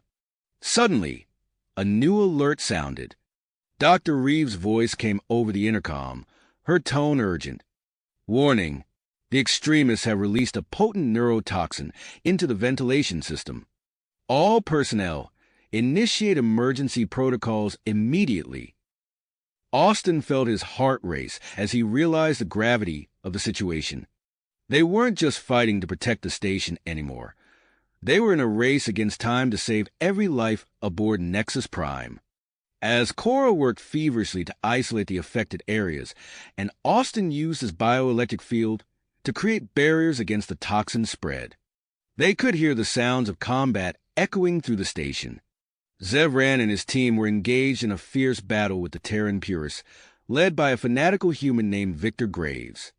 The situation was escalating rapidly, and the fate of Nexus Prime, and perhaps the future of human-Talaxian relations, hung in the balance. Austin, Cora, and Zevran knew that their next actions would be crucial, not just for their own survival, but for the success of everything they had worked so hard to achieve. As the doors slid open, they braced themselves for the challenge ahead. The aftermath of the crisis hit them like a tidal wave. No sooner had they stepped into the conference room than Austin felt his legs give way beneath him. His vision blurred, the edges of the room fading to black as he collapsed to the floor. Beside him, Cora let out a strangled gasp, her skin flickering erratically through a kaleidoscope of colors before settling into an ashen gray. Zevran, despite his enhanced strength, stumbled against the wall, his muscles spasming uncontrollably. Arbitrator Xanthor's eyes widened in alarm. "Medical team to the conference room, immediately," he barked into his communicator. Dr. Elena Reeves burst through the doors moments later, her team close behind. "We need to get them to the medical bay now," she ordered, her voice sharp with urgency. "Their systems are in shock from the extreme exertion." As the medical team rushed them through the corridors of Nexus Prime, Austin drifted in and out of consciousness. He caught glimpses of the chaos around them. Station personnel scrambling to contain the aftermath of the attack, the acrid smell of smoke lingering in the air, the distant wail of alarms still echoing through the station. In the medical bay, Dr. Reeves and her team worked feverishly to stabilize their conditions. Austin felt a surge of electricity course through his body as they attempted to regulate his bioelectric field. Beside him, Cora's vitals fluctuated wildly on the monitors, her enhanced cognitive functions seemingly at war with her physical form. Zevran's enhanced musculature quivered and tensed, threatening to tear itself apart. Hours blended into a haze of pain and confusion. Austin slipped in and out of consciousness, catching snippets of urgent conversation around him. Their physiologies are changing again. Dr. Reeves' voice cut through the fog. It's like their bodies are trying to adapt to the stress we've put them under. Is it dangerous? Ambassador Zirikaeus' concerned tone drifted from nearby. Dangerous? Yes, but also remarkable, Dr. Reeves replied, her voice tinged with a mix of worry and fascination. As the hours ticked by, Austin began to feel a change within himself. The chaotic surges of bioelectric energy that had threatened to tear him apart began to smooth out, flowing through his body in controlled currents. He opened his eyes, blinking against the harsh light of the medical bay. Austin, Dr. Reeves was at his side in an instant. How do you feel? He took a moment to assess himself. Different, he said finally, but stable, strong. Dr. Reeves nodded, her expression a mix of relief and excitement. Your physiology has undergone further changes. You've all pushed past what we thought were the limits of human-Talaxian integration. Austin turned his head to see Cora and Zevran stirring on their beds. Cora's skin had settled into a shimmering opalescent sheen, while Zevran's muscular frame seemed to have found a perfect balance between power and agility. As they recovered, Dr. Reeves explained the extent of their transformations. Austin's bioelectric abilities had become more refined, allowing him to manipulate energy fields with unprecedented precision. Cora's cognitive enhancements had expanded, granting her an almost intuitive understanding of complex systems and technologies. Zevran's physical attributes had reached peak levels, combining the best aspects of both human and Talaxian physiology. Their recovery was interrupted by the arrival of Arbitrator Xanthor. The Centaurian's imposing figure filled the doorway of the medical bay, his 4 eyes scanning the trio with intense curiosity. I see you have recovered, Xanthor rumbled. Your actions during the crisis were impressive. However, these continued physiological changes raise new questions. We must discuss the implications of your evolving conditions. As Austin prepared to respond, he felt a newfound clarity and control over his abilities. He exchanged glances with Cora and Zevran, sensing a deepening connection between them. They had emerged from this ordeal changed, their bodies and minds pushing the boundaries of what was possible when humans and Talaxians truly integrated. The future stretched before them, filled with uncertainty, but also incredible potential. As they faced Arbitrator Xanthor, ready to defend their existence and the future of human-Talaxian relations, Austin couldn't help but feel a surge of excitement. Whatever challenges lay ahead, they would face them together, their unique abilities a testament to what could be achieved when different species worked in harmony. The medical bay doors slid open once more, revealing Ambassador Zirikaeus. The Talaxian diplomat's body showed signs of recent physiological changes, his eyes gleaming with a new intensity. Arbitrator, he said, his voice firm, before you begin your questioning, I believe I have some insights to offer on the benefits of this integration project. Xanthor turned his attention to Zirikaeus, his expression unreadable. As the ambassador began to speak, Austin, Cora, and Zevran exchanged determined looks. They knew that their next words and actions would be crucial in shaping the future of not just Nexus Prime, but potentially the entire galaxy. The weight of their responsibility settled on Austin's shoulders as he met Xanthor's gaze. Arbitrator, Austin began, his voice steady despite his recent ordeal. We're ready to answer your questions and demonstrate the full extent of our abilities. Before Xanthor could respond, Dr. Reeves stepped forward, her expression a mix of excitement and concern. If I may, Arbitrator, I believe it's crucial that we conduct a series of tests to fully document and understand the changes they've undergone. Their physiologies have stabilized, but the extent of their new capabilities is unprecedented. Xanthor considered this for a moment, his 4 eyes blinking in rapid succession. Agreed. Proceed with your tests, Doctor. I will observe. Over the next few hours, Austin, Cora, and Zevran underwent a battery of examinations and trials. As they pushed the limits of their new abilities, even Dr. Reeves couldn't hide her amazement.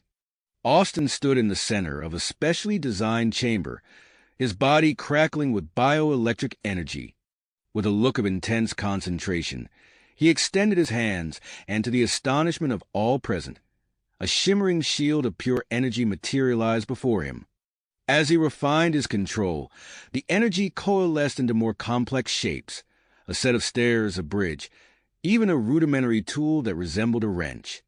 Remarkable, Dr. Reeves murmured, furiously taking notes. The applications for space exploration alone are staggering. In an adjacent room, Cora sat facing a mixed group of humans and Talaxians. Her eyes closed, her brow furrowed in concentration. Suddenly, the observers began to nod and smile, responding to unspoken questions.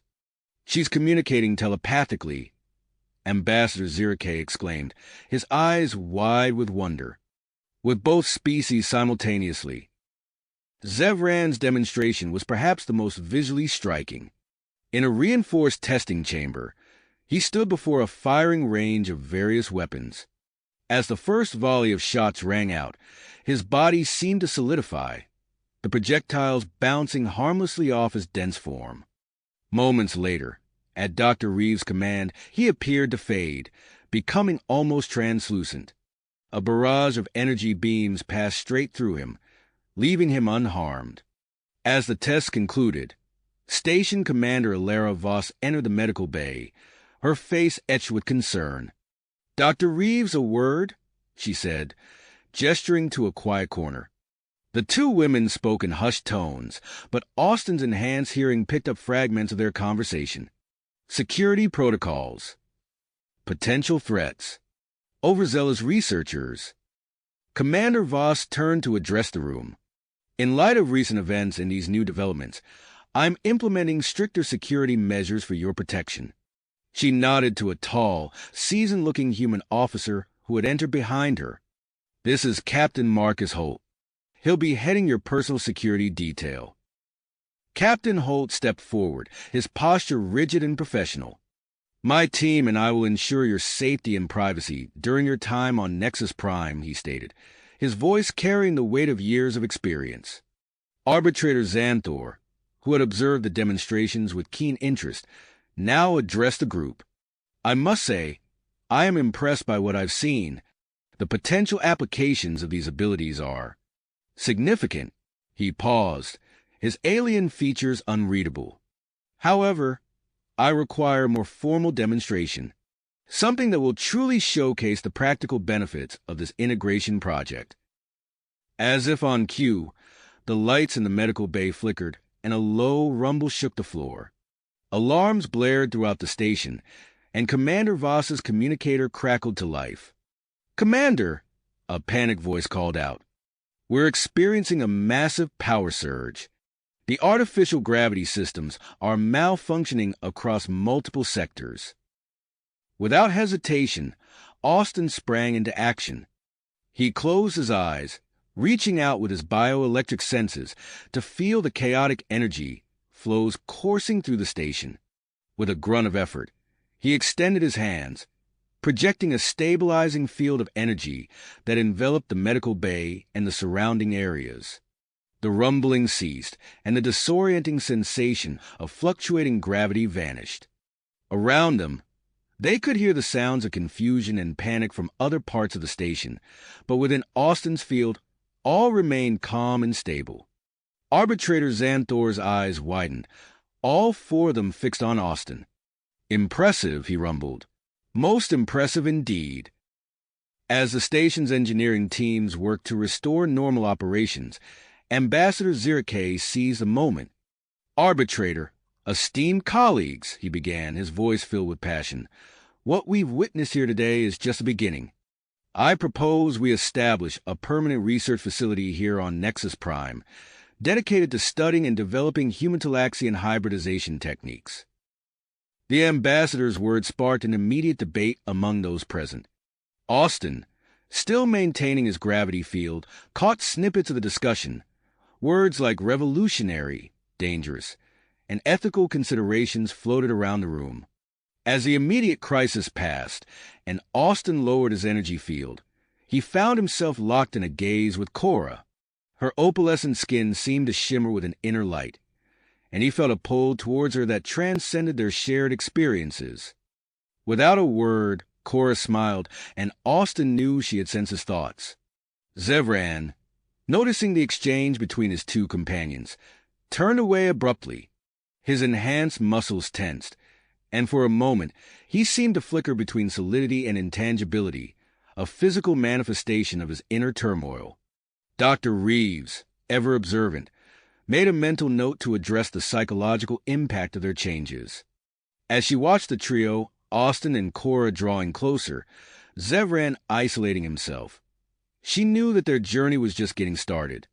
The physical transformations might have stabilized, but the true challenges, personal, political, and perhaps even existential, were just beginning.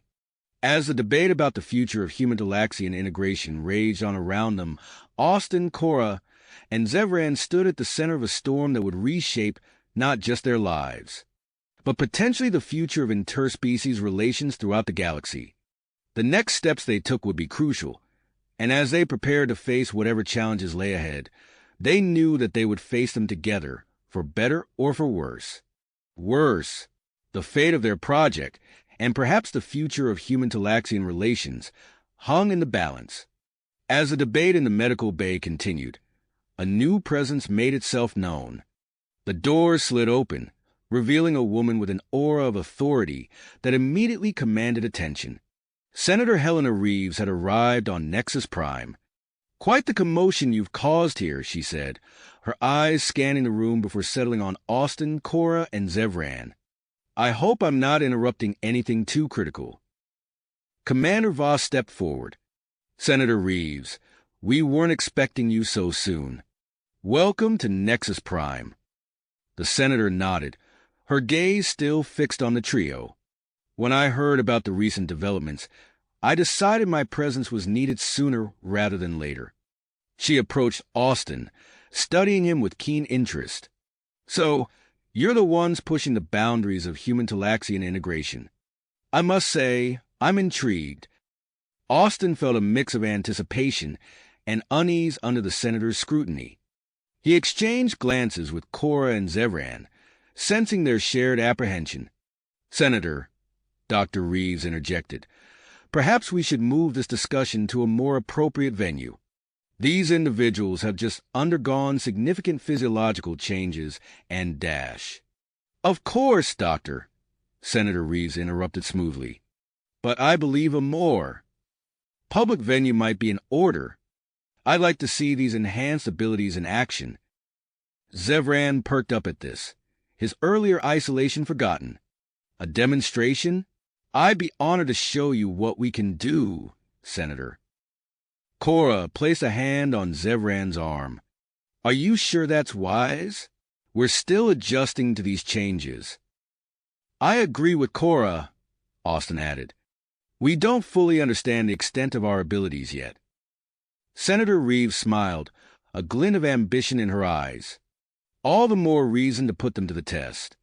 I propose a series of public demonstrations. Let the people of Nexus Prime see the potential benefits of human-to-Laxian integration for themselves." Before anyone could object further, the senator turned to Commander Voss. "Can you arrange for the main atrium to be prepared for a demonstration in, say, 2 hours?" Commander Voss hesitated, looking to Dr. Reeves for guidance. The doctor sighed, realizing the political implications at play. "Very well, but I insist on monitoring their vital signs throughout the demonstration." As preparations began, Austin pulled Cora and Zevran aside. "We need to be careful," he whispered. "This could backfire spectacularly if anything goes wrong." Cora nodded, her opalescent skin shimmering with concern. I agree, but I don't see how we can refuse without jeopardizing the entire project. Zevran's eyes gleamed with excitement. This is our chance to prove ourselves, to show everyone what we're capable of. We can't pass it up. 2 hours later, the main atrium of Nexus Prime was packed with spectators. Humans, Talaxians, and representatives from various alien species crowded around a cleared central area. Security personnel, led by Captain Holt, maintained a perimeter around Austin, Cora, and Zevran. Senator Reeves stood on a raised platform, addressing the crowd. Today, we witnessed the dawn of a new era in interspecies cooperation. These 3 individuals before you represent the pinnacle of human-Talaxian integration. Prepare to be amazed. Austin stepped forward first, his skin crackling with bioelectric energy. He closed his eyes, concentrating intensely. The air around him began to shimmer, and suddenly, intricate structures of pure energy materialized. A bridge spanned the air above the crowd, followed by a series of interconnected gears and pulleys, all pulsing with vibrant light. Gasps of awe rippled through the audience. Senator Reeves beamed, already envisioning the applications for construction and engineering. Next, Cora took center stage. Holographic displays flickered to life around her, presenting complex mathematical equations and encoded messages. With a serene expression, she began solving problems and decrypting codes at a speed that left even the most advanced AI systems in the dust. "Incredible," murmured a Talaxian scientist in the front row. "The processing power she's demonstrating. It's beyond anything we've achieved with pure technology." Finally, it was Zevran's turn. He strode confidently into the center of the atrium, his enhanced physique drawing admiring glances. He began with feats of strength, effortlessly lifting objects that would strain even the most advanced construction drones. Then he demonstrated his agility, moving with a grace that seemed to defy the laws of physics. Encouraged by the crowd's reaction, Zevran pushed himself further. He focused on his density-altering abilities, intending to phase partially through a solid barrier. Suddenly, his control slipped. His body began to flicker, becoming translucent and then solid in rapid succession. Panic erupted in the crowd as Zevran involuntarily phased through the floor, only to reappear moments later, his face contorted in pain and confusion. "Zevran!" Austin shouted, rushing to his friend's side. He instinctively projected a bioelectric field around Zevran, trying to contain his erratic phasing. Cora joined them, her eyes closed in concentration. She reached out with her mind, attempting to establish a telepathic link with Zevran. "Focus on my voice," she said aloud, her words echoing in Zevran's mind. "Visualize your body stabilizing. You can control this." The crowd watched in tense silence as Austin and Cora worked together to help Zevran. Slowly, his phasing began to stabilize. After several agonizing minutes, Zevran's body solidified completely, and he collapsed into Austin's arms. Dr. Reeves rushed forward with a medical team. "We need to get him to the medical bay immediately," she ordered. As Zevran was whisked away, Austin and Cora found themselves at the center of a storm of questions and concerns. Senator Reeves approached, her expression a mix of worry and calculation. "While not quite the demonstration we had planned," she said, "this incident has shown us something equally valuable. The ability to work together, to overcome unexpected challenges. This is the true potential of human-Talaxian integration." Arbitrator Xanthor, who had been observing silently, stepped forward. "Perhaps," he rumbled, "but it has also highlighted the risks involved. We must proceed with caution." As discussions erupted around them, Austin and Cora shared a look of purpose. They knew that the road ahead would be challenging, but they were committed to seeing it through for Zevran's sake and for the future of human-Talaxian relations. In the medical bay, Dr. Reeves and her team worked feverishly to stabilize Zevran's condition. The monitors beeped steadily, tracking his fluctuating vital signs. Austin and Cora stood nearby, their concern palpable. "What's happening to him?" Austin asked, his voice tight with worry. Dr. Reeves frowned at the readouts. The stress of the demonstration seems to have triggered further mutations in his physiology. The delicate balance we achieved earlier. It's destabilizing. Cora stepped closer to Zevran's bed, her opalescent skin reflecting the harsh medical bay lights. "Can we help? Maybe if we combine our abilities again." "Not yet," Dr. Reeves said firmly. "We need to understand what's happening before we attempt any interventions. For now, the best course of action is to place him in medical stasis. It will give us time to develop a treatment plan." As the medical team prepared Zevran for stasis, Austin and Cora retreated to a quiet corner of the medical bay. The events of the day greatly troubled on them. "I can't help but feel responsible," Austin said, his voice barely above a whisper. "If we hadn't agreed to that demonstration." Cora placed a comforting hand on his arm. "We couldn't have known this would happen. What matters now is finding a way to help Zevran and ensure this doesn't happen to anyone else." Their conversation was interrupted by the arrival of Ambassador Zirke and Senator Reeves. The ambassador's face was etched with concern, while the senator maintained a carefully neutral expression. "How is he?" Zirke asked, looking toward Zevran's stasis pod. Dr. Reeves approached the group, her exhaustion evident. "Stable for now. But this incident has raised serious concerns about the long-term stability of human Talaxian hybrids." Senator Reeves nodded thoughtfully. "A setback, to be sure, but perhaps also an opportunity." She turned to address the room at large. "I propose we establish a specialized task force combining the best minds from both human and Talaxian scientific communities. Their mission: to study these integration processes and develop safeguards to prevent incidents like this from happening again." Ambassador Zirke's eyes widened. "You still support the continuation of the project, even after this?" "More than ever," Senator Reeves replied firmly. "What we've seen today, both the incredible potential and the risks involved, only underscores the importance of this work. We can't afford to abandon it now." As the political discussions continued around them, Austin and Cora found themselves drawn back to Zevran's side. Looking at their friend's suspended form, they silently renewed their commitment to the project and to each other. "We'll find a way to help him," Austin said softly. Cora nodded, her mind already racing with possibilities. "Together we will." Little did they know that their greatest challenge was yet to come, as beyond the confines of Nexus Prime, forces were gathering that would soon test the limits of their newfound abilities and the strength of their bond. Allegiance. As Austin and Cora contemplated their next steps, alarms blared throughout Nexus Prime, shattering the tense atmosphere in the medical bay. "We're under attack," Commander Voss's voice crackled over the intercom. "All personnel to battle stations. This is not a drill."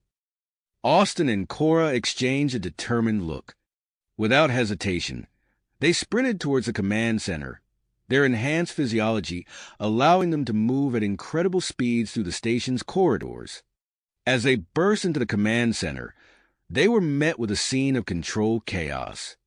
Officers rushed between stations, barking orders and relaying information. Commander Voss stood at the central hub, her face illuminated by the holographic display of the approaching enemy fleet. "The Purist Collective," Voss announced grimly as Austin and Cora approached. "They've launched a full-scale assault on Nexus Prime." Austin's skin crackled with bioelectric energy. "Commander, let us help. We can reinforce the station's defenses." Voss nodded, her expression a mix of hope and concern. "Do what you can, but be careful. We can't afford to lose you two as well." Without wasting another moment, Austin closed his eyes and focused his abilities. A shimmering field of energy began to form around his body, expanding outward at an astonishing rate. Within seconds, the entire station was enveloped in a pulsating shield of bioelectric energy. Cora, meanwhile, approached the weapons control station. She placed her hands on the console, and her eyes glowed with an otherworldly light. "I'm interfacing directly with the targeting systems," she announced, her voice taking on an almost mechanical quality, enhancing accuracy and response time. The first wave of Purist fighters struck Austin's shield with a barrage of energy weapons. The impact sent shockwaves through the station, but the reinforced defenses held firm. Austin gritted his teeth, sweat beading on his forehead as he struggled to maintain the protective field. Cora's enhanced targeting systems proved devastatingly effective. Nexus Prime's defense turrets fired with pinpoint accuracy, picking off enemy fighters with ruthless efficiency. The space around the station became a graveyard of Purist ships, their debris forming a protective cloud that further hindered incoming attacks. As the battle raged on, Dr. Elena Reeves burst into the command center, her face pale with concern. "Commander Voss, we have a problem," she said urgently. "The combat stress is accelerating the integration process in Austin and Cora. Their abilities are growing stronger, but their hybrid physiologies are becoming unstable." Voss's eyes widened with alarm. "Can you stabilize them?"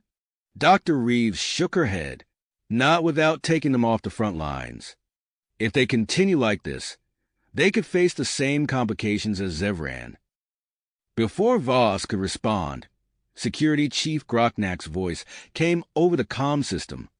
"Commander, we have a security breach. A group of Purist infiltrators has boarded the station. They're heading for the medical bay." Austin and Cora's head snapped up in unison. "Zevran," they said together, their voices filled with concern.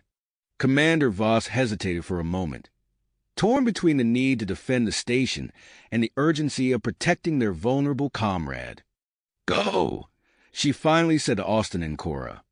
"Protect Zevran. We'll hold the line here." Without a word, Austin and Cora raced out of the command center. As they sprinted through the station's corridors, they encountered several damaged sections and sealed bulkheads. Austin created shimmering bridges of bioelectric energy to span gaps in the floor, while Cora used her telepathic abilities to sense the quickest route to the medical bay. As they approached their destination, they could hear the sounds of a struggle ahead. Rounding the final corner, they saw a group of Purist infiltrators attempting to breach the medical bay doors. Dr. Reeves and her team had barricaded themselves inside, protecting the unconscious Zevran. Austin didn't hesitate. He thrust his hands forward, sending a pulse of bioelectric energy that short-circuited the infiltrators' weapons. Simultaneously, Cora focused her telepathic abilities, projecting waves of confusion into the minds of their attackers. The Purists staggered, disoriented and defenseless. Austin and Cora moved in perfect synchronization, subduing the infiltrators with a series of precise strikes and holds. Their movements flowed together as if they were two parts of a single organism, anticipating each other's actions without a word spoken between them. As the last infiltrator fell unconscious, Austin and Cora's hands brushed against each other. A sudden surge of energy passed between them, causing both to gasp in surprise. Austin's bioelectric field harmonized with Cora's brainwaves, creating a feedback loop that amplified both of their abilities. Their eyes met, a silent understanding passing between them. Without a word, they turned and sprinted back towards a command center, their newly enhanced abilities propelling them forward with even greater speed and agility. As they re-entered the command center, Commander Voss's eyes widened at their transformed appearance. Austin's skin now glowed with barely held-back energy, while Cora's eyes shimmered with an iridescent light. "Commander," Austin said, his voice resonating with power, "we can turn the tide of this battle." Voss nodded, recognizing the potential advantage. "Do it," she ordered. Austin and Cora moved to the center of the command hub, their hands clasped together. As one, they reached out to interface with Nexus Prime's primary defense systems. Austin channeled his bioelectric energy into the station's weapons, while Cora's augmented cognitive abilities coordinated a complex, multi-layered defense strategy. The effect was immediate and devastating. Nexus Prime's weapons fired with unprecedented power and accuracy, cutting through the Purist fleet like a scythe through wheat. Enemy ships attempting to retreat found their escape routes predicted and cut off by Cora's lightning-fast calculations. As the battle reached its climax, a massive surge of energy began to build within Austin and Cora. Their bodies glowed with an intense, pulsating light that grew brighter by the second. Commander Voss opened her mouth to speak, but before she could utter a word, the energy exploded outward in a blinding flash. The command center's view screen showed the impossible, a wave of energy expanding from Nexus Prime, engulfing both the station and the surrounding space. Purist ships caught in the field went dark, their systems failing catastrophically. On the station itself, non-essential systems flickered and died, leaving only life support and artificial gravity functional. As the energy wave dissipated, Austin and Cora collapsed to the floor, their bodies smoking slightly from the incredible power they had channeled. Dr. Reeves, who had returned to the command center, rushed to their side with a medical scanner. Her eyes widened as she took in the readings. "Commander," she said, her voice filled with awe and trepidation, "you need to see this." As Voss approached, she gasped at the sight before her. Austin and Cora's bodies had undergone a startling transformation. Their features now blended human and Talaxian characteristics in perfect harmony, their skin emitting a faint, otherworldly glow. The command center fell silent as the implications of what had just occurred began to sink in. The battle was over, but the consequences of this unprecedented event were only beginning to unfold. As medical teams rushed to tend to Austin and Cora, Arbitrator Xanthor stepped forward, his expression unreadable. "I have seen enough," he declared, his voice echoing through the silent command center. "I will make my final report to the Galactic Council immediately. The fate of this project, and perhaps of human-Talaxian relations as a whole, now hangs in the balance." As the adrenaline of battle faded, the occupants of Nexus Prime found themselves facing an uncertain future. With Austin and Cora at the center of a transformation that would reshape the galaxy in ways no one could have predicted. As Arbitrator Xanthor's words hung in the air, the command center erupted into a flurry of activity. The aftermath of the battle against the Purist Collective plunged Nexus Prime into a state of emergency, with alarms blaring and emergency lights casting an eerie red glow throughout the station. Commander Ilera Voss snapped into action, her voice cutting through the chaos. "Medical team to the command center immediately. Dr. Reeves, I need a full assessment of Austin and Cora's condition." Dr. Elena Reeves rushed to the fallen hybrids, her medical scanner whirring as she passed it over their unconscious forms. Her eyes widened as she studied the readings. "Commander, their vital signs are synchronizing. It's unlike anything I've ever seen before." As medical personnel carefully transferred Austin and Cora onto hover stretchers, their bodies continued to emit a faint, otherworldly glow. The air around them seemed to shimmer, as if reality itself was bending to accommodate their transformed physiology. "Get them to the specialized medical bay," Dr. Reeves ordered. "I want a full battery of tests running as soon as we arrive." As the medical team whisked Austin and Cora away, Commander Voss turned her attention to the station's critical systems. Damage reports flooded in from all sectors, painting a grim picture of Nexus Prime's condition. "Engineering teams, report to your assigned sectors," Voss commanded. "I want a full assessment of structural integrity and life support systems within the hour." She paused, her eyes scanning the room. "And I want mixed human-Talaxian teams on this. We need to show that our cooperation remains strong, especially now." Security Chief Knack approached, his massive frame casting a shadow over the holographic display. "Commander, we've begun rounding up the purest infiltrators, but we have a situation." Before knack could elaborate, a series of alarms blared from his communication device.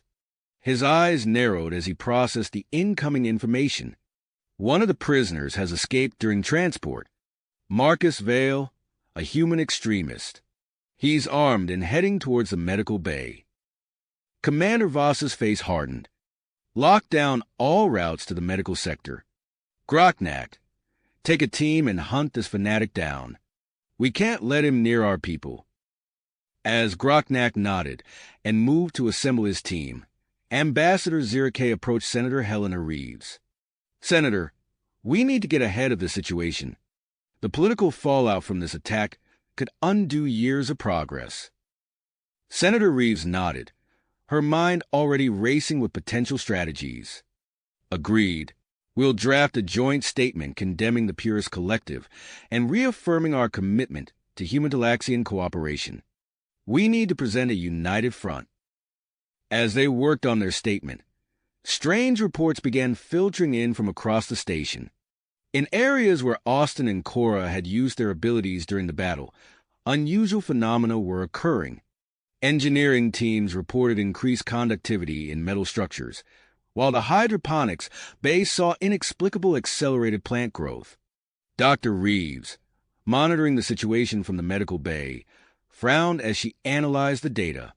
"It seems the residual energy from Austin and Cora's evolving powers is causing localized changes throughout the station. We need to study this effect carefully." In the specialized medical bay, Austin and Cora lay side by side, their bodies still glowing faintly. Monitoring equipment beeped steadily, tracking their synchronized vital signs. Suddenly, their eyes snapped open in unison. Austin gasped, his mind turning. "Cora, can you hear me?" "I can hear you," Cora replied, her voice echoing in Austin's mind despite her lips remaining still. "But not with my ears. How is this possible?" Before they could process their new telepathic connection, a surge of shared instinct washed over them. Danger was approaching. Without a word, they moved in perfect synchronization, their bodies still weak, but driven by a powerful urge to protect. As they create a shimmering barrier around Zevran's stasis pod, the medical bay doors burst open. Marcus Vale stormed in, his face contorted with hate, a stolen energy weapon clutched in his trembling hands. "Step aside," Vale snarled, his weapon trained on the hybrids. "That abomination must be purified. The natural order must be restored." Austin's hands crackled with bioelectric energy as he reinforced the barrier. Cora's eyes glowed as she used her augmented cognitive abilities to analyze Vale's potential moves, feeding the information directly to Austin through their mental link. "You don't understand what you're doing," Cora said, her voice calm despite the strain of maintaining the barrier. "We're not a threat to the natural order. We're the next step in our species' evolution." Vale's finger tightened on the trigger. "Lies! You're an affront to nature itself." Suddenly, Zevran's stasis pod began to emit a high-pitched whine. The combination of the hybrid's energy and the pod systems triggered an unexpected reaction. Austin and Cora felt a pull, an instinctive understanding of what needed to be done. They channeled their energy into the pod, their combined power washing over Zevran's unstable form. The medical bay filled with blinding light, causing Vale to stumble back, his shot going wide and striking a bank of medical equipment. As the light faded, the stasis pod hissed open. Zevran emerged, his body radiating the same otherworldly glow as Austin and Cora. With a mere thought, he phased through the energy barrier, his newly stabilized density manipulation powers allowing him perfect control. Vale's eyes widened in terror as Zevran solidified before him. Before the fanatic could react, Zevran phased the weapon out his hands, leaving him defenseless. At that moment, Security Chief Knack burst into the medical bay with his team. quickly subduing the stunned veil. As the security team led the prisoner away, Knack turned to the three hybrids, his expression a mix of awe and concern. "By the stars," he muttered, taking in their transformed appearance. "What are you becoming?" Austin, Cora, and Zevran exchanged glances, their newfound connection allowing them to share thoughts and feelings without words. They stood united, living proof of what humans and Talaxians could achieve together. As news of their evolution spread throughout Nexus Prime, opinions began to shift. The potential benefits of their combined physiologies became impossible to ignore, even for the most skeptical observers. Dr. Reeves entered the medical bay, her face lighting up with excitement as she saw the three hybrids standing together. "We have so much to learn," she said, her voice filled with wonder. "Your transformation could revolutionize our understanding of both species." As she began preparations for a comprehensive study of their new abilities, Austin, Cora, and Zevran knew they stood at the threshold of a new era. The future of human-Talaxian relations hung in the balance, with their evolved forms representing both incredible potential and unforeseen challenges. Arbitrator Xanthor watched from the doorway, his expression unreadable as he continued to compile his report for the Galactic Council. The fate of the integration project, and perhaps the course of galactic history, would hinge on his findings. Assessment would shape the future of human-Talaxian relations. As Arbitrator Xanthor turned to leave, Dr. Reeves' voice cut through the tense atmosphere. "Wait!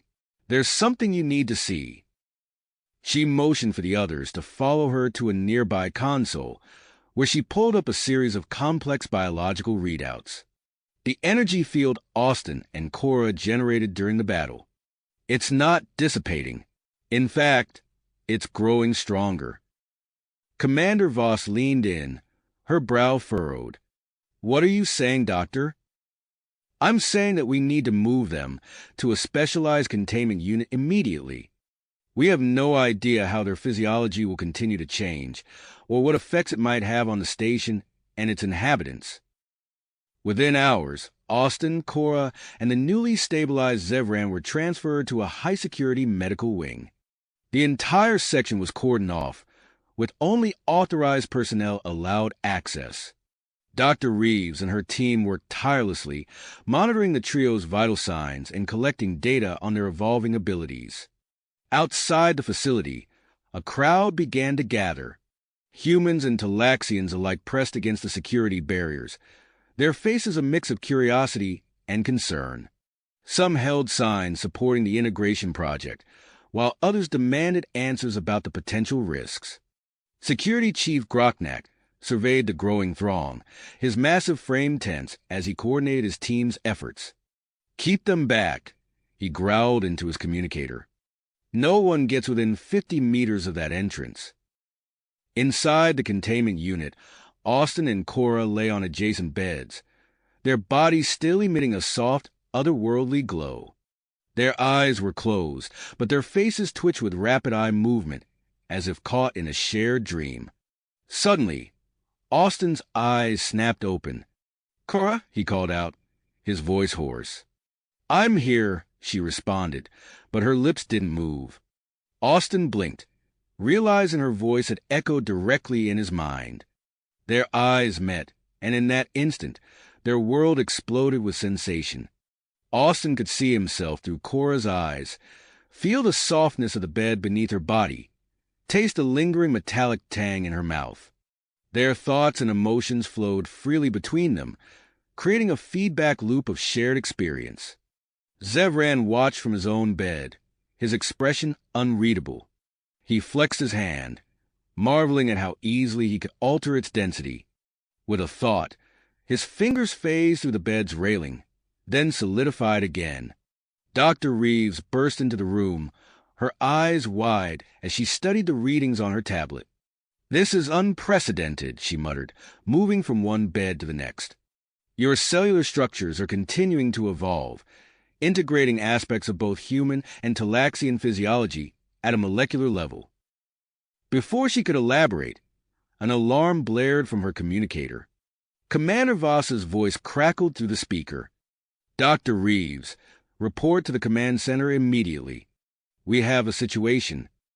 In the command center, tension hung thick in the air.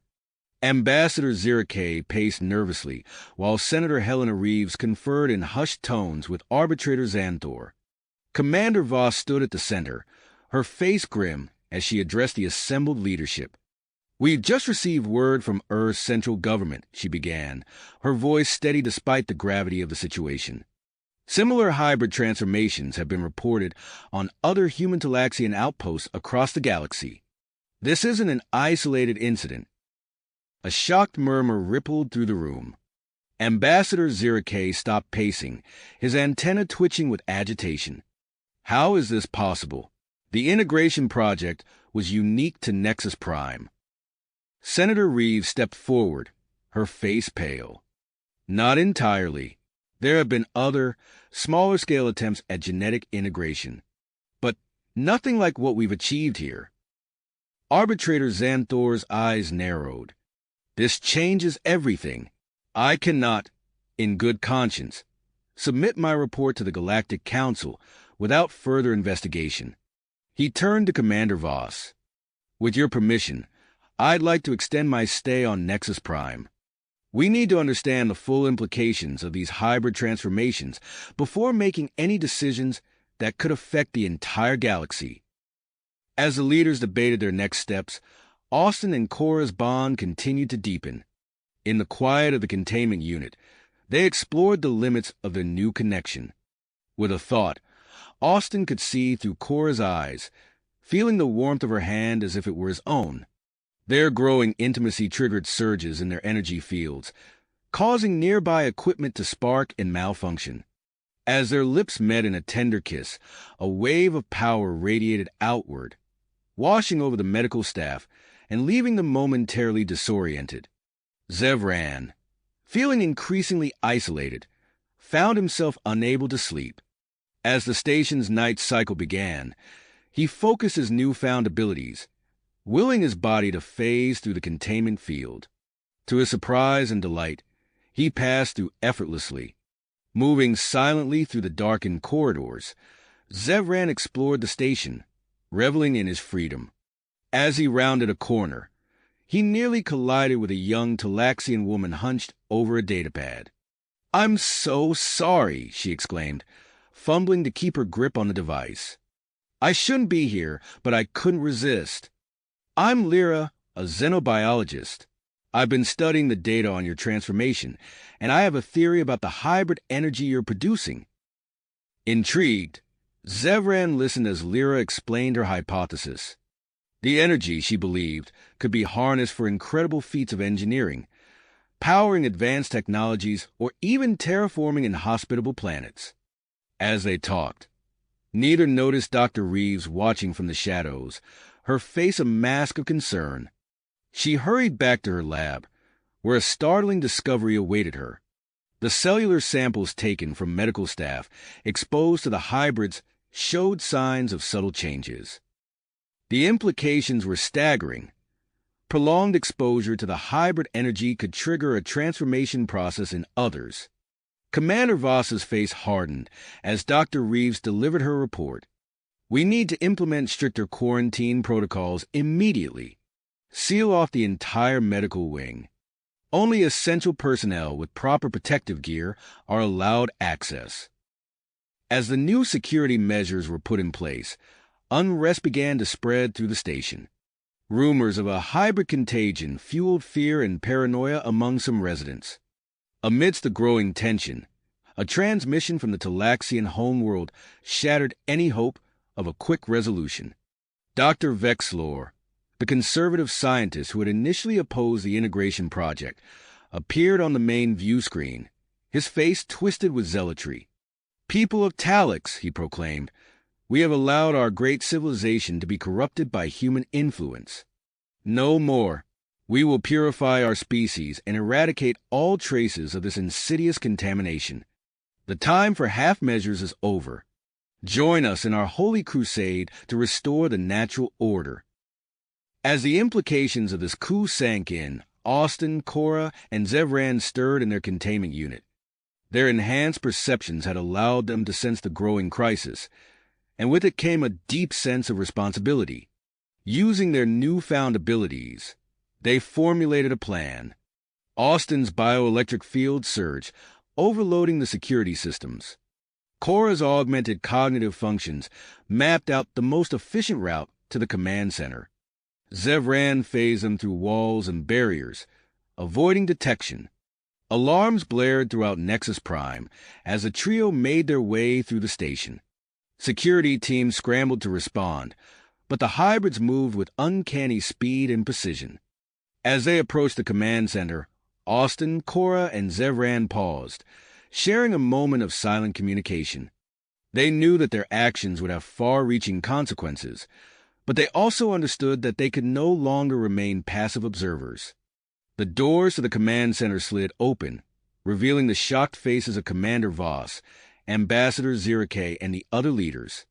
Security personnel raised their weapons but hesitated, unsure how to respond to the glowing, transformed beings before them. Austin stepped forward, his body crackling with bioelectric energy. He opened his mouth to speak, prepared to offer their unique abilities as a solution to the escalating crisis. The future of human-Talaxian relations hung in the balance, and the hybrid trio stood ready to shape the destiny of both species. Species stood ready to shape the destiny of both races. Commander Voss reacted swiftly, her voice sharp as she barked out orders. Security, contain them! Armed guards surrounded Austin, Cora, and Zevran, weapons trained on the glowing trio. The air crackled with tension as Ambassador Zirike and Senator Helena Reeves looked on, their expressions a mix of fear and fascination. Arbitrator Xanthor, ever the impartial observer, activated his personal recording device. His antenna twitched with interest as he prepared to document this unprecedented encounter. Austin raised his hand slowly, his body still pulsing with bioelectric energy. "We're not here to fight," he said, his voice steady despite the weapons pointed at him. "We have a proposal that could help grit this crisis." Commander Voss's eyes narrowed. "Speak quickly." "Let us negotiate with Dr. Vexlor and his faction," Austin said, gesturing to Cora and Zevran. "Our unique abilities give us an advantage. We can navigate potential hostilities and bridge the gap between our species." Skepticism etched itself across Commander Voss's face. "And why should we trust you?" Before Austin could respond, Ambassador Zirike stepped forward. "Commander, if I may," he interjected, his antenna quivering with excitement. "This could be our best chance to peacefully commitment the conflict on my homeworld." Senator Reeves nodded, her political acumen kicking in. "I agree. Earth would be willing to provide diplomatic support for such a mission." As the leadership debated, the doors to the command center hissed open. Dr. Elena Reeves burst in, her lab coat billowing behind her. "Wait," she called out, brandishing a data pad. "There's something you need to know." All eyes turned to the doctor as she approached, slightly out of breath. "I've been monitoring the hybrids remotely," she explained.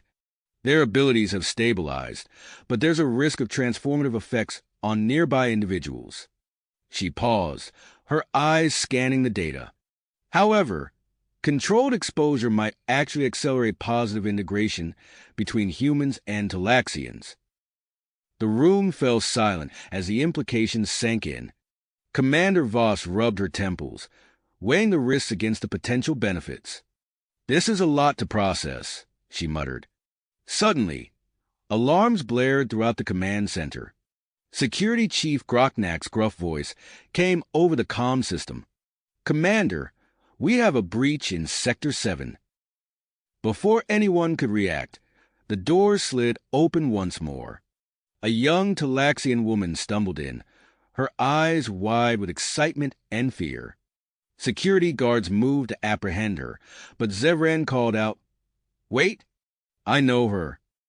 The woman straightened up, smoothing her rumpled clothes. "My name is Lyra," she said, her voice trembling slightly. "I'm a xenobiologist, and I have information that could change everything. Commander Voss signaled for the guards to stand down. How did you get in here?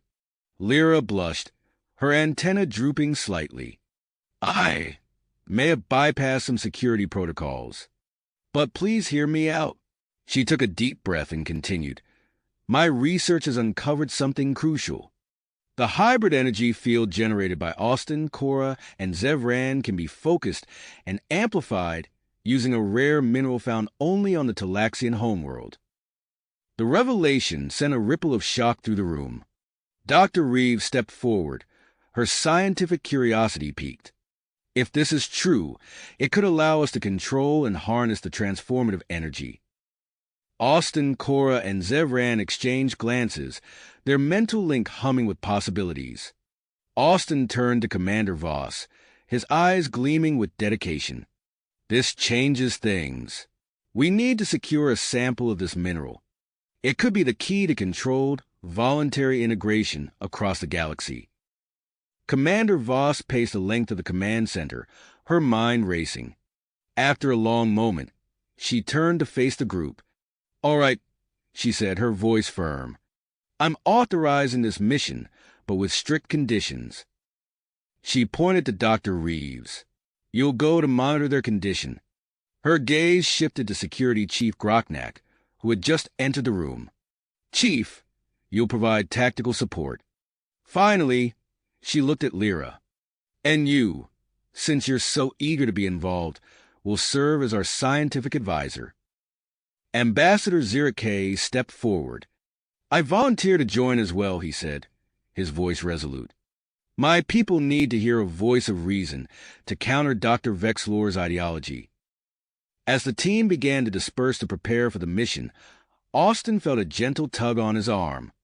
He turned to find Cora looking at him, her eyes shimmering with an otherworldly light. Without a word, they moved closer, their bodies drawn together by an irresistible force. Their lips met in a passionate embrace, and a surge of energy exploded outward. The command center was bathed in a brilliant, pulsating light that momentarily blinded everyone present. As the glow faded, Austin and Cora broke apart, both slightly dazed. Zevran watched from a distance, his expression unreadable as he grappled with a complex mix of emotions, loyalty, a twinge of jealousy, and a growing sense of purpose for the mission ahead. Dr. Reeves rushed over, her eyes wide as she scanned the couple with a handheld device. Fascinating, she muttered. The energy surge affected nearby equipment. We'll need to develop specialized containment suits to regulate your output during the journey. As the team made final preparations, a coded transmission crackled through the command center's speakers. Commander Voss frowned as she listened, her face growing grave. We've received a message from a secret contact on the Talaxian homeworld, she announced. Dr. Vexlor has begun experimenting with some kind of ancient Talaxian technology. It could potentially counteract or even reverse human Talaxian hybridization. The news sent a chill through the room. Ambassador Zirikis' antenna drooped with worry. We must hurry, he said. The situation is more dire than we realized. Within hours, the team was assembled in the docking bay. Austin, Cora, and Zevran donned their new containment suits, sleek designs that hummed with energy-regulating technology. Dr. Reeves fussed over last-minute adjustments while Security Chief Knack performed weapons checks. As they boarded the ship, Lyra hung back, her eyes wide with wonder. I never imagined I'd be part of something like this, she said softly. Zevran placed a reassuring hand on her shoulder. Sometimes the most important discoveries come from unexpected places, he said with a smile. The ship's engines roared to life as Commander Voss's voice came over the comm system. Godspeed, she said. The fate of both our species rests in your hands. As the ship lifted off, leaving Nexus Prime behind, Austin felt a strange tingling sensation throughout his body. He looked at Cora and Zevran, seeing the same mixture of excitement and apprehension in their eyes. Their journey had only just begun, and as the stars streaked by outside the viewport, Austin knew that whatever challenges lay ahead, they would face them together, as something more than human, more than Talaxian, but as a bridge between two worlds. Species stood ready to shape the destiny of both races. The journey to the Talaxian homeworld was tense, filled with anticipation and uncertainty. As the ship entered the planet's atmosphere, Austin felt a strange, tingling sensation coursing through his body. He glanced at Cora and Zevran, seeing the same mix of excitement and apprehension in their eyes. The ship touched down in a clearing near the capital city, immediately surrounded by a sea of Talaxians. Some waved banners welcoming Ambassador Zirke, while others held signs protesting the presence of humans and hybrids. Security Chief Knack sprang into action, his gruff voice cutting through the chaos as he directed his team to establish a protective perimeter. "Move it, people. I want a 10-meter buffer zone around the ship now." As the security team fanned out, Dr. Elena Reeves approached the hybrid trio, her hands full of small devices. "All right, let's get these containment suits activated," she said, her voice tight with concentration. "We can't risk any uncontrolled energy discharge." Austin felt the suit hum to life as Dr. Reeves made her final adjustments.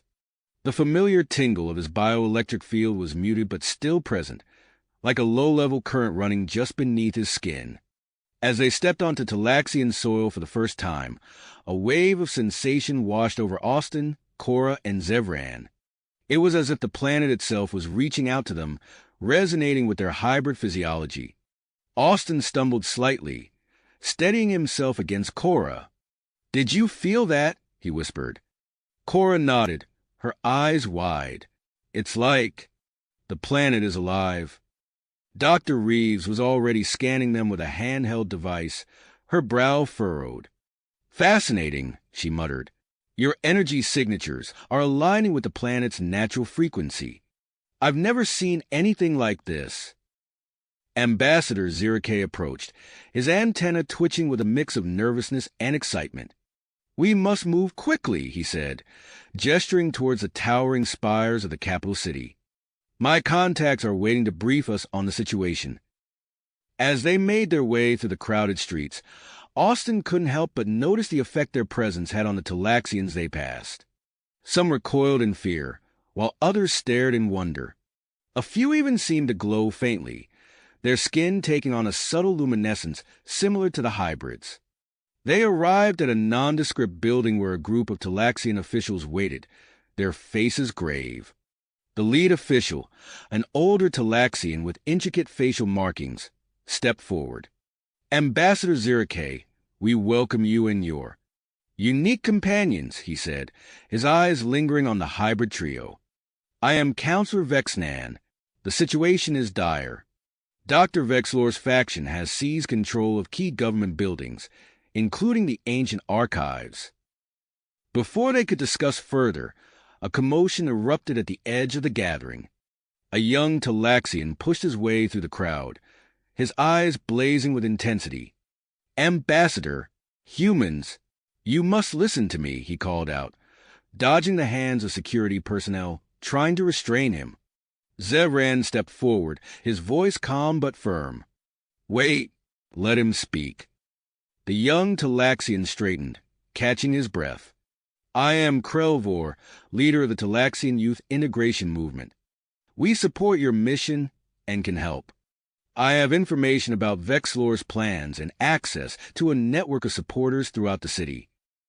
Ambassador Zirke and Security Chief Knack exchanged glances, silently weighing the potential risks and benefits of this unexpected ally. "Very well," Zirke said finally. "We'll hear you out, but first, we need to formulate a plan." After a hurried discussion, the team decided to split up. Austin and Cora would go with Krelvor to search for the rare mineral, while Zevran, Lyra, and Dr. Reeves would investigate the ancient archives. Ambassador Zirke and Security Chief Knack remained behind to work on a political solution with the moderate officials. As Austin and Cora followed Krelvor through the winding streets, the young Talaxian spoke in hushed tones. The mineral you seek is hidden in cave systems beneath the city. It's said to resonate with energies similar to your own. They descended into a network of tunnels, the air growing thick and humid. Austin felt the containment suit struggle to regulate his energy output as they went deeper underground. Suddenly, Krelvor held up a hand, signaling them to stop. "Listen," he whispered. A faint humming filled the air, growing louder as they rounded a corner. The tunnel opened into a vast cavern, its walls glittering with veins of an iridescent mineral. As they approached, the mineral pulsed with light, responding to their presence. "Incredible," Cora breathed, reaching out to touch the cavern wall. The moment her fingers made contact, a surge of energy coursed through her body. The containment suit sparked and fizzled, unable to handle the sudden influx of power. Austin felt his own suit fail, the built-up energy inside him rushing to the surface. Before they could react, shadows moved at the edges of the cavern. Harsh voices echoed off the stone walls as a group of Talaxians emerged, brandishing weapons. "In the name of Dr. Vexlor, surrender now," the leader shouted, his face contorted with a mixture of fear and disgust. Austin and Cora stood back to back, their bodies crackling with uncontained energy. The mineral deposits around them pulsed in sync with their heightened power, casting eerie shadows throughout the cavern. "Krelvor, get behind us," Austin called out, raising his hands as bioelectric energy danced between his fingertips. Cora's eyes glowed with intensity as she reached out with her mind, tapping into the cavern's ancient rock formations. "Austin," she said, her voice tight with concentration, "I think I can use the mineral to amplify our abilities. Are you ready?" Austin nodded, a grim smile playing across his face. "Let's show them what we can do." As the first shots from the Talaxian weapons rang out, Austin unleashed a burst of electromagnetic energy, disabling their attackers' guns in a shower of sparks. Cora focused her enhanced cognitive abilities, anticipating the Talaxians' movements and using the mineral's resonance to create localized gravity wells, pinning several attackers in place. The battle raged on, the close quarters and high stakes pushing Austin and Cora to new limits. As they fought, the mineral's energy suffused the air, causing some of the Talaxian attackers to stumble, their bodies beginning to glow faintly. Meanwhile, across the city, Zevran led his team through the corridors of the ancient archives. Using his density manipulation abilities, they slipped past security checkpoints undetected. The vast repository of Talaxian knowledge sprawled before them, holographic displays flickering to life as they passed. Dr. Reeves' eyes widened as she scanned the information. "This is remarkable," she said, her fingers flying over a control panel. "The ancient technology Vexlor is using. It's not just a weapon. It's a planetary-scale matter, an energy manipulator." Before Zevran could respond, alarms blared throughout the complex. A voice boomed over the intercom system, filled with zealous fervor. "Attention, intruders!" Dr. Vexlor's voice echoed through the halls. "Your presence has been detected. The archives are now in lockdown. Soon, you will witness the purification of our species and the eradication of the human taint." Zevran turned to his team, his expression grim. "We need to find a way to disable that technology and get this information to the others. The fate of both our peoples depends on it." As energy fluctuations rippled across the planet's surface, the conflict between tradition and integration, fear and hope, reached its boiling point. The hybrid trio and their allies found themselves at the center of a storm that threatened to reshape the future of human-Talaxian relations forever. As energy fluctuations rippled across the planet's surface, the conflict between tradition and integration, fear and hope, reached its boiling point. The hybrid trio and their allies found themselves at the center of a storm that threatened to reshape the future of human-Talaxian relations. In the depths of the underground cave system, Austin and Cora stood back to back, their bodies crackling with uncontained energy. The mineral deposits pulsed in sync with their heightened power, casting eerie shadows throughout the cavern. The first shots from the Talaxian weapons rang out, and Austin unleashed a burst of electromagnetic energy, disabling their attackers' guns in a shower of sparks. Cora focused her enhanced cognitive abilities, anticipating the Talaxians' movements and using the mineral's resonance to create localized gravity wells, pinning several attackers in place. As the battle raged on, Austin felt a surge of power unlike anything he'd experienced before. The damage containment suit sparked and fizzled, no longer able to regulate his output. "Cora, watch out!" Austin called, raising his hands instinctively. A massive electromagnetic pulse erupted from his palms, far more powerful than he'd intended. The wave of energy swept through the cavern, knocking the remaining Talaxian attackers off their feet and shorting out every piece of technology in its path. The sudden silence that followed was deafening. As the dust settled, Austin looked down at his hands in astonishment. His skin had taken on a faint blue tint, reminiscent of Talaxian pigmentation. Beside him, Cora's hair began to glow with a soft, bioluminescent light. "Austin, your skin," Cora whispered, reaching out to touch his arm. "And your hair," he replied, equally amazed. "The mineral, it's changing us." They surveyed the unconscious Talaxians around them, noticing with alarm that some of them had begun to exhibit subtle hybrid traits as well. Faint luminescence flickered beneath their skin, and their facial markings seemed to shift and change. "We need to get out of here," Austin said, moving to collect a sample of the rare mineral. "And we need to warn the others about what's happening." As they made their way back through the winding tunnels, they encountered Krelvor, who had brought reinforcements from his youth movement. The young Talaxian's eyes widened at the sight of their changed appearance. "By the ancient stars," he breathed. "What happened down there?" "No time to explain," Cora said, her glowing hair casting strange shadows on the tunnel walls. "We need to get to the Central Government District, Dr. Vexlor's headquarters." As they emerged from the cave system, the chaos in the Talaxian capital had intensified. The skies swirled with unnatural storm patterns, and tremors shook the ground beneath their feet. All around them, Talaxians were reacting to the energy fluctuations in various ways, some cowering in fear, others exhibiting unexpected hybrid traits. Austin noticed that those who came too close to him and Cora began to show signs of mild transformation. However, the mineral sample they carried seemed to have a stabilizing effect, preventing these changes from spiraling out of control. Meanwhile, across the city, Zevran phased through another wall in the ancient archives, his density manipulation abilities pushed to their limits. He emerged into a hidden chamber and froze, his eyes widening at the sight before him.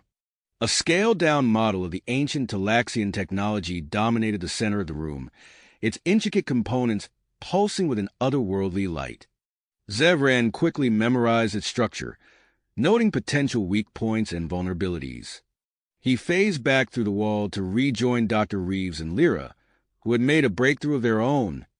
"Zevran, you won't believe what we found," Dr. Reeves said, her fingers flying over a holographic display. "This technology, it's not just a weapon. It can alter the genetic structure of living beings on a planetary scale." Lyra nodded, her eyes bright with excitement. "And if we can control it, it might be the key to safe human-Talaxian hybridization." As Zevran shared his discovery of the hidden chamber, alarms blared through the archives once more. Lyra's hands danced across a control panel, her brow furrowed in concentration. "I bypassed their security protocols," she announced. "We can send a message to Ambassador Zirke and Security Chief Knack." They quickly composed a coded transmission, detailing the ancient technology's weaknesses and its potential for control hybridization. As the message sent, the ground beneath them shook violently. "We need to move," Zevran said, guiding them towards the exit he'd discovered. Dr. Vexlor must be increasing the power output. Outside the archives, the city had descended into chaos. Talaxians stumbled through the streets, some glowing with newfound hybrid traits, others clutching their heads in pain. Security Chief Knack's voice crackled over emergency broadcasts, directing civilians to designated safe zones. Ambassador Zirake, having received the coded message, gathered a group of moderate Talaxian officials. "We have a chance to end this peacefully," he urged them. "The ancient technology, it could be the solution we've been seeking." As Austin, Cora, and their group made their way through the turbulent city, they saw Security Chief Knack coordinating with Krelvor's youth movement to protect affected civilians. The chief caught sight of them and rushed over, his eyes widening at their transformed appearance. "What in the name of the void happened to you two?" he growled. "Long story," Austin replied, holding up the mineral sample. "But we think this might help stabilize the transformations." Knack nodded grimly. "Good. We'll need every advantage we can get." Dr. Vexlor's holed up in the central government building, and he's cranking up the power on that blasted machine of his. As if to emphasize his point, a massive tremor shook the city. Buildings swayed, and in the distance, a massive energy vortex began to form above the government district. "We need to move now," Cora shouted over the rising wind. The group pressed forward, fighting against the increasing gravitational distortions and energy surges. Austin and Cora used their enhanced abilities to clear a path, while Krelvor and his followers helped evacuate civilians they encountered along the way. As they approached the government district, they saw Zevran, Dr. Reeves, and Lyra emerging from a side street. The two groups converged, quickly sharing their discoveries and formulating a plan. "If we can get close enough," Dr. Reeves said, examining the mineral sample, "we might be able to use this to stabilize the ancient technology's output." Zevran nodded. "And I know its weak points now. We can shut it down." A deafening crack split the air, and a bolt of energy from the vortex above struck a nearby building, causing it to crumble. As the dust cleared, they saw the imposing government building looming before them, surrounded by a shimmering energy field. Inside, Dr. Vexlor watched their approach on a monitor, his face contorted with a mixture of fear and zealous perseverance. He turned to his assembled followers, raising his voice above the hum of the ancient machine. "Prepare yourselves," he commanded. "The final confrontation is at hand. We will cleanse our world of this human taint once and for all." As the hybrid team and their allies gathered their strength for the final push, the fate of both humans and Talaxians hung in the balance. The ancient technology pulsed with increasing power, its effects rippling across the planet. With time running out, they steeled themselves for the climactic battle that would determine the future of both species. With time running out, they steeled themselves for the climactic battle that would determine the future of both humans and Talaxians. As they approached Dr. Vexlor's stronghold, the ancient technology's effects intensified. The air crackled with energy, and the ground beneath their feet trembled. Austin felt the rare mineral sample in his pocket grow warm, resonating with the planet's energy field. A shimmering bubble of stability formed around their group, protecting them from the most severe fluctuations. Dr. Reeves' eyes widened as she observed the phenomenon. "The mineral," she said, her voice filled with excitement. "It's creating a localized stabilizing effect. We can use this." Quickly, she began fashioning makeshift containment devices for each team member, using scraps of metal and circuitry from damaged equipment littering the streets. As she worked, the others kept watch, wary of Dr. Vexlor's loyal followers. "We're running out of time," Cora said, her glowing hair pulsing with urgency. "The energy signatures are growing stronger by the minute." Austin nodded, raising his hands. A thick fog began to roll in, obscuring their approach. "This should give us some cover," he said, his blue-tinged skin shimmering in the mist. As they advanced through the chaotic streets, Cora's enhanced cognitive abilities allowed her to coordinate their movements with uncanny precision. "3 hostiles northwest corner," she warned. "Zevran, can you handle it?" Without a word, Zevran phased through a nearby wall. Seconds later, they heard muffled thuds and saw 3 unconscious Talaxians slump to the ground. They pressed on, encountering increasing resistance as they neared the central government building. The air grew thick with tension, punctuated by the sounds of energy weapons and panic shouts. Suddenly, a massive surge of energy erupted from the ancient technology. The sky lit up with a blinding flash, followed by darkness as power failed across the city. Emergency systems kicked in, bathing the area in pulsating red light. In the eerie glow, they witnessed a terrifying sight. Nearby Talaxians began to change, their bodies twisting and morphing as the hybridization process took hold. Panic spread through the streets like wildfire. "We need to move now," Austin shouted over the chaos. As they raced towards the government building, they saw Ambassador Zirke and Security Chief Knack coordinating with Krelvor's youth movement. They were establishing a perimeter, evacuating civilians, and setting up triage centers. The mineral, Dr. Reeves called out to them. "Use it to stabilize the affected individuals." Knack nodded grimly, taking a sample and rushing to assist a group of writhing Talaxians. The central government building loomed before them, its upper floors obscured by a swirling vortex of hybrid energy. As they watched, a powerful beam tore through the structure, causing the ground to shake violently. "That must be the central node," Zevran said, his voice tight with tension. Dr. Vexlors activated it.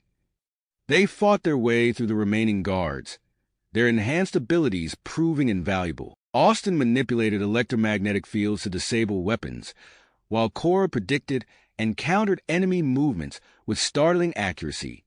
Zevran phased in and out of solid matter, neutralizing threats before they could react. Finally, they reached the central chamber. The walls pulsed with energy conduits, feeding power into a massive device at the center of the room. Dr. Vexlor stood before it, his eyes wild with fervor. "You're too late," he shouted as they burst in. "Witness the dawn of a new era for our people." Before they could stop him, Vexlor interfaced directly with the ancient technology. A blinding surge of energy erupted from the device, overwhelming their makeshift containment units. Austin, Cora, and Zevran screamed as unfiltered hybrid energy coursed through their bodies. Austin's skin deepened to a rich sapphire blue, intricate bioluminescent patterns emerging across his form. Cora's hair transformed into a flowing, energy-like substance, her eyes emitting a soft, otherworldly glow. Zevran's body became semi-translucent, visible currents of energy flowing through him. As the initial shock subsided, they realized their abilities had been dramatically amplified. Austin felt the power to manipulate vast energy fields at his fingertips. Cora's mind expanded, instantly processing and analyzing the flood of information around her. Zevran sensed his control over matter, extending down to the molecular level. "We have to shut it down," Dr. Reeves shouted, her voice barely audible over the roar of the machine. Acting on instinct, the hybrid trio combined their enhanced abilities. Austin created a shimmering energy field around the device, containing its output. Cora's mind interfaced directly with its control systems, initiating a complex shutdown sequence. Zevran focused his matter manipulation on the chamber's structure, preventing it from collapsing under the strain. Dr. Vexlor, still connected to the machine, convulsed as the power flow reversed. His eyes rolled back, and he collapsed to the floor unconscious. Slowly, the ancient technology powered down. The oppressive energy that had filled the air began to dissipate. Austin, Cora, and Zevran stood in stunned silence, their bodies forever changed by the extreme exposure. As they emerged from the building, dragging the unconscious Dr. Vexlor with them, they were met with a sea of shocked faces. The gathered crowd stared in awe at their dramatically altered appearances. Ambassador Zirke stepped forward, his expression a mix of wonder and concern. What happened in there?" Austin looked at his companions, then back at the ambassador. "I think," he said, his voice resonating with newfound power, "we've just entered a new chapter in human-Talaxian relations." As reports began to flow in from across the planet, detailing the extent of the hybridization event, it became clear that nothing would ever be the same. The hybrid trio stood at the threshold of a new era, their transformed bodies a living testament to the potential and the risks of human-Talaxian integration. The stabilizing properties of the rare mineral offered a glimmer of hope for managing the widespread hybridization. But as Austin, Cora, and Zevran faced the assembled officials and representatives, they knew that the real challenges and opportunities were only just beginning. The implications of what had transpired were only starting to sink in as they faced the assembled officials and representatives. Ambassador Zirike stepped forward, his eyes wide with a mixture of awe and concern. "We need to address this immediately," he said, his voice steady despite the chaos around them. "Austin, Cora, Zevran, your expertise will be crucial in the days to come." As if on cue, medical teams rushed past them, heading into the government building to tend to the unconscious Dr. Vexlor. Security Chief Knack barked orders, coordinating efforts to secure the area and assist the disoriented Talaxians stumbling through the streets. Austin felt a surge of energy coursing through his newly transformed body. He raised his hand, focusing his enhanced abilities, and a shimmering field of energy expanded outward, creating a protective bubble around the gathered crowd. Nearby Talaxians gasped in wonder as the oppressive weight of the hybrid energy dissipated within the field. "We need to replicate this effect across the city," Cora said, her glowing eyes rapidly processing the information around her. "Austin, can you maintain this field while we move?" He nodded, feeling the power flow effortlessly through him. As they made their way through the chaotic streets, Zevran used his matter manipulation abilities to clear debris and create safe passages for the medical teams and civilians. Ambassador Zirike quickly organized an emergency council, gathering key Talaxian officials and Earth representatives in a makeshift command center. Austin, Cora, and Zevran joined them, their altered appearances drawing curious and wary glances. "We're facing a planet-wide crisis," Zirike announced, his voice grave. "We need to establish a temporary government to manage the situation and coordinate relief efforts." As the council debated and organized, Dr. Elena Reeves burst into the room, her eyes alight with excitement. "The mineral," she exclaimed, holding up a sample. "It's not just stabilizing the hybridization process. It's allowing us to control it to some extent." The room fell silent as the implications sank in. Zirike nodded slowly. "We need to distribute this mineral to the most affected areas immediately. Dr. Reeves, I want you to set up research stations across the planet. We need to understand the full spectrum of these hybrid traits." As the council continued to plan, Austin, Cora, and Zevran found themselves appointed as special advisors. Their unique status and abilities made them invaluable assets in managing the crisis. Outside, Security Chief Knack's voice boomed through the streets as he coordinated with Krelvor's youth movement. They began establishing checkpoints and safe zones, creating a network of secure areas where affected Talaxians could receive medical attention and support. Austin and Cora moved through the city, using their enhanced abilities to assist in the stabilization efforts. Austin manipulated energy fields to power critical infrastructure and medical equipment, while Cora's expanded cognitive capabilities allowed her to process vast amounts of data, coordinating relief efforts with uncanny efficiency. Zevran, meanwhile, focused on using his matter manipulation skills to repair damaged structures and create temporary shelters. His actions quickly gained him a following among the Talaxian population, who saw him as a symbol of hope amidst the chaos. As night fell, the trio found themselves atop a newly constructed observation platform, overlooking the Talaxian capital. The city below was a tapestry of destruction and renewal, with hybrid energy patterns visible across the landscape. Austin turned to Cora, his sapphire skin shimmering in the dim light. "How are you holding up?" he asked softly. She met his gaze, her energy like hair flowing gently in the breeze. "It's overwhelming," she admitted, "but I feel purpose, like we're meant to guide them through this." Zevran, his semi-translucent form pulsing with energy currents, nodded in agreement. "We've set something in motion that will change everything," he said, his voice tinged with a mix of excitement and trepidation. As they stood there, surveying the changed world before them, reports began to come in from other Talaxian colonies across the sector. The energy surge from the ancient technology had triggered smaller-scale hybridization events on these worlds as well. "We need to coordinate interplanetary relief efforts," Cora said, her mind already processing the logistical challenges. Austin nodded, feeling the weight of responsibility settling on his shoulders. "And we need to prepare for the galactic response. This won't go unnoticed." As if in answer to his words, a communication came through from Nexus Prime. Arbitrator Xanthor's face appeared on a nearby screen, his expression grave. "The Galactic Council has called for an emergency session," he announced. "They want me to present my findings on the situation.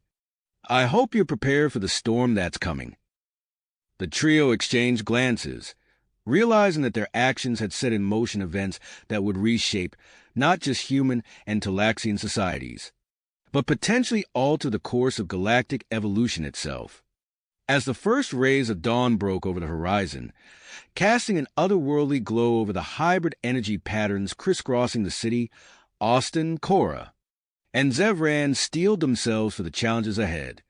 The immediate crisis might be stabilizing, but they knew that the true test of their newfound abilities and the future of human-Talaxian relations was only just beginning.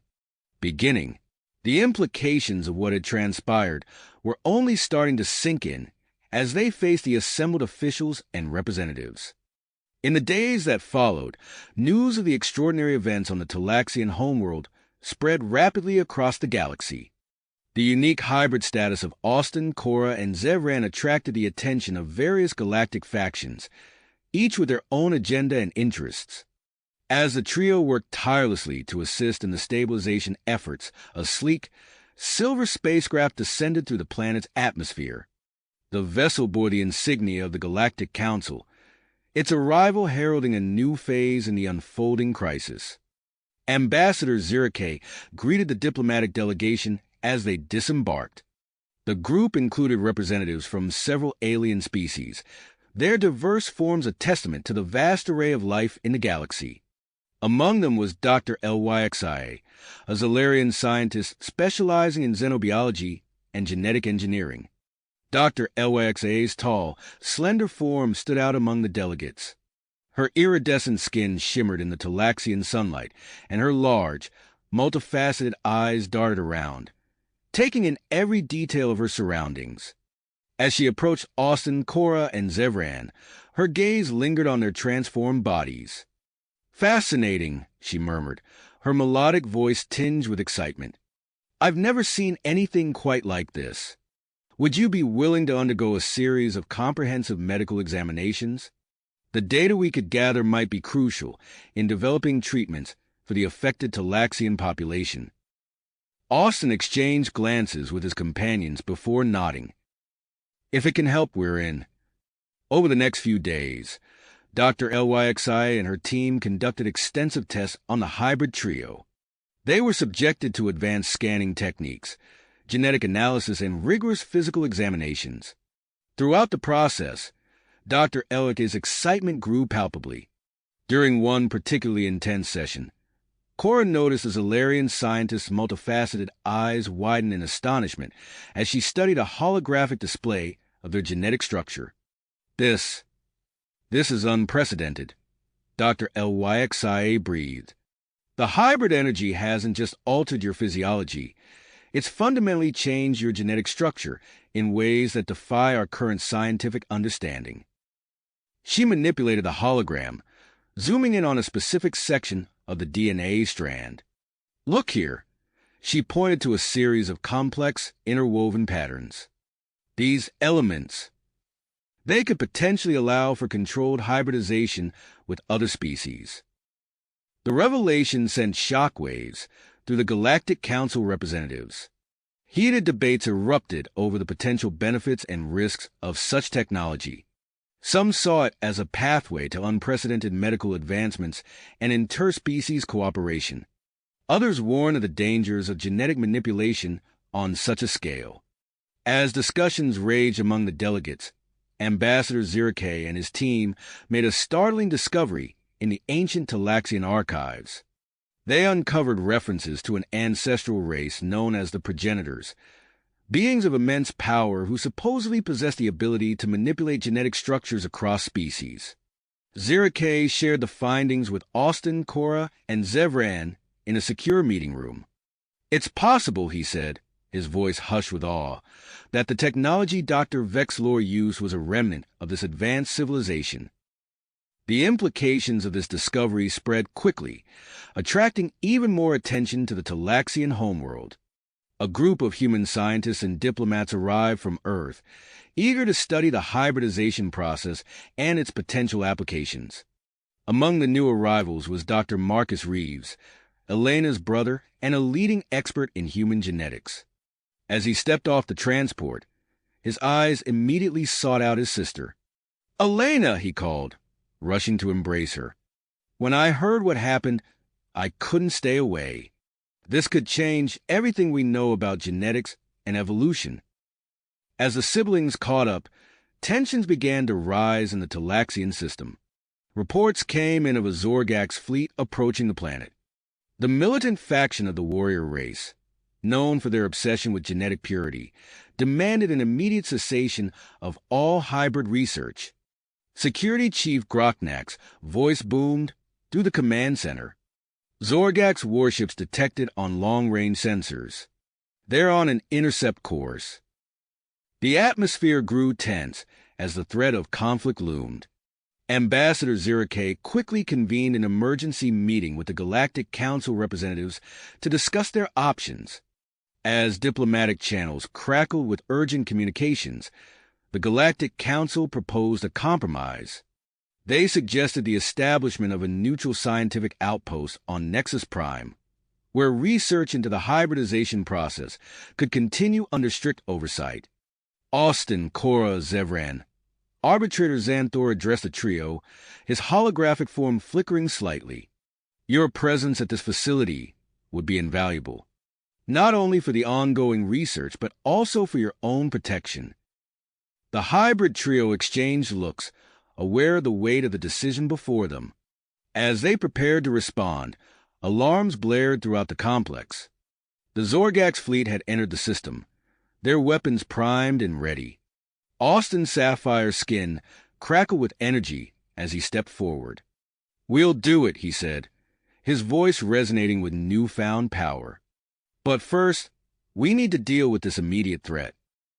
As the hybrid heroes moved to confront the approaching Zorgax fleet, the fate of not just the Talaxian homeworld, but potentially the entire galaxy, hung in the balance. The true test of their enhanced abilities and the future of interspecies relations was about to begin. Unfold. Austin's sapphire skin crackled with energy as he faced the approaching Zorgax fleet. Cora's mind raced, calculating potential outcomes and strategies. Zevran's semi-translucent form pulsed with grit. The confrontation with the Zorgax fleet was intense but brief. The combined efforts of the hybrid trio, Talaxian Defense Forces, and the Galactic Council peacekeepers managed to repel the attack without major casualties.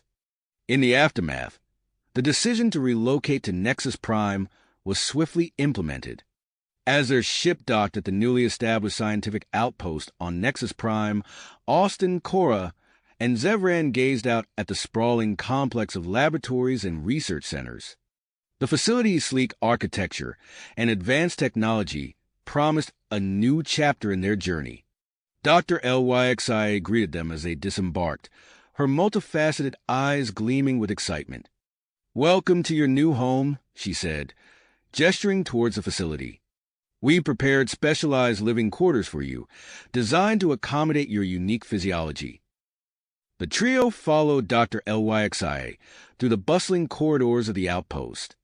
Researchers from various species hurried past, their faces a mix of curiosity and awe as they caught glimpses of the hybrid heroes. We'll begin with a series of comprehensive medical examinations, Dr. Lyxi explained as they entered a state-of-the-art medical bay. These tests will help us better understand the full extent of your abilities and the nature of your hybrid physiology. As the examinations progressed, an unexpected phenomenon occurred. During a joint scan of Austin and Cora, their proximity triggered a sudden surge of energy. The medical bay's lights flickered, and several pieces of equipment shut down momentarily. Dr. Lyxi's eyes widened in surprise. "Fascinating," she murmured, quickly making notes on her datapad. "It seems your energies interact in ways we hadn't anticipated. We'll need to study this further." Meanwhile, Zevran found himself drawn to the archaeological wing of the facility. He joined a team of researchers poring over data from the Talaxian ruins. His unique perspective as a hybrid proved invaluable in deciphering some of the more complex artifacts. Days turned into weeks as the trio settled into their new roles at the outpost. Austin and Cora's bond continued to deepen, their intimate moments accompanied by increasingly powerful energy discharges. These events didn't go unnoticed by Dr. Lyxi and her team. "We need to develop a way to contain these energy surges," Dr. Lyxi explained during a meeting with the couple. "For your safety and the stability of the facility." She presented plans for a specialized containment chamber, designed to allow them to explore their connection without risking damage to the outpost. As Austin and Cora worked with Dr. Lyxi on managing their unique energy interactions, Zevran made a breakthrough in the archaeological wing. Hidden deep within the data recovered from the Talaxian ruins, he discovered references to a secret chamber containing preserved genetic samples. Excitement rippled through the facility as an expedition was quickly organized to investigate this finding. Zevran led the team back to the Talaxian homeworld, his hybrid abilities proving crucial in navigating the ancient structures. The discovery of the hidden chamber sent shockwaves through the scientific community. Among the preserved samples, one stood out, a vial of what appeared to be progenitor DNA. The sample was immediately transported back to Nexus Prime for analysis. News of the progenitor DNA spread like wildfire across the galaxy. Within weeks, the population of the outpost had doubled as researchers from countless worlds flocked to study this groundbreaking discovery. Ambassador Zirike, working closely with Galactic Council representatives, implemented stricter access protocols to manage the influx of new arrivals. Security measures were tightened, and the hybrid trio found themselves under increased protection. Dr. Marcus Reeves, who had arrived with the latest wave of human scientists, wasted no time in beginning experiments with the progenitor DNA. Collaborating with Talaxian geneticists, he made rapid progress in understanding the ancient genetic material. The markers in this DNA, Dr. Reeves explained during a briefing, his eyes alight with excitement, could potentially unlock controlled hybridization between a wide range of species. The implications are staggering. As research progressed at a feverish pace, tensions in the Nexus system continued to escalate. The Zorgax fleet maintained its aggressive stance, establishing a blockade around the system. In response, the Galactic Council dispatched a substantial peacekeeping force to the area. Amidst the rising political tensions, Austin and Cora found solace in each other's company. Their moments together in the containment chamber became a refuge from the chaos swirling around them. Yet even here, their growing powers manifested in unexpected ways. During one particularly intense encounter, their combined energy discharge caused a momentary blackout across the entire facility. As systems came back online, Dr. Lyxi's voice came over the intercom, a mix of concern and scientific curiosity in her tone.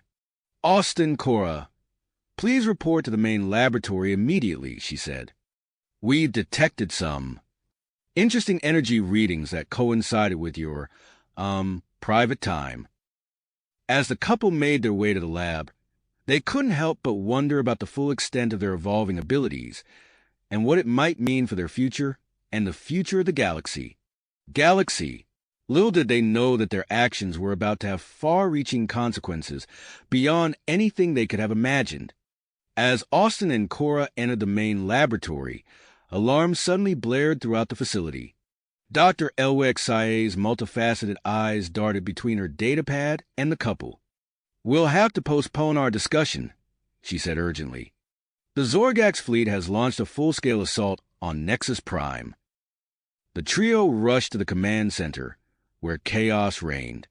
Holographic displays showed the Zorgax warships breaching the system's outer defenses. Ambassador Zirike coordinated with Galactic Council representatives, his voice raised over the commotion. "We need to evacuate non-essential personnel immediately," Zirike ordered. "Austin, Cora, Zevran, your abilities may be our best defense. Are you ready?" The hybrid heroes nodded in unison. As they moved to exit the facility, Dr. HFY intercepted them, pressing small devices into their hands. "Portable stabilizers," she explained quickly. "They'll help you control your energy output during combat. Be careful out there." Austin's skin crackled with sapphire energy as they stepped outside. Cora's mind raced, analyzing the battlefield. Zevran's form shimmered, adapting to the environment. The sky above Nexus Prime lit up with explosions as Galactic Council peacekeepers engaged the Zorgax fleet. Earth and Talaxian reinforcements arrived, joining the fray. The hybrid trio launched into action, their combined powers creating a formidable defense. Austin unleashed arcs of energy, disabling Zorgax fighters with precision strikes. Cora's enhanced cognitive abilities allowed her to predict enemy movements, coordinating allied forces with unparalleled efficiency. Zevran, utilizing his newfound shape-shifting abilities, infiltrated a captured Zorgax vessel, gathering crucial intelligence. As the battle raged on, the scientific outpost sustained heavy damage. Dr. Marcus Reeves supervised the evacuation of research personnel to nearby moons, ensuring the safety of the invaluable genetic samples and data. Amidst the chaos, Austin and Cora found themselves fighting side by side against a wave of Zorgax troops. Their movements became perfectly synchronized, their powers intertwining in ways that defied explanation. The portable stabilizers glowed brightly, struggling to contain the surge of energy. "Austin, look out!" Cora shouted, her mind registering a threat milliseconds before it materialized. Austin spun, deflecting a Zorgax energy blast with a shield of pure energy. The couple stood back to back, surrounded by enemy forces. As they prepared to unleash their combined power, a familiar voice crackled over their communicators. "I've secured access to the Zorgax command systems," Zevran reported. "Transmitting tactical data now." With Zevran's intelligence, the tide of the battle began to turn. The Galactic Council forces pushed back against the Zorgax offensive, driving them from Nexus Prime's orbit. As the conflict spread across the system, reports of strange phenomena began to flood in. On distant worlds, spontaneous hybridization events were occurring, coinciding with energy surges from Austin and Cora's combat engagements.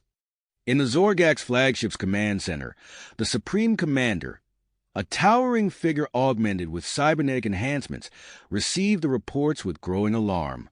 His forces were faltering, and now this unexplained hybridization threatened everything the Zorgax stood for.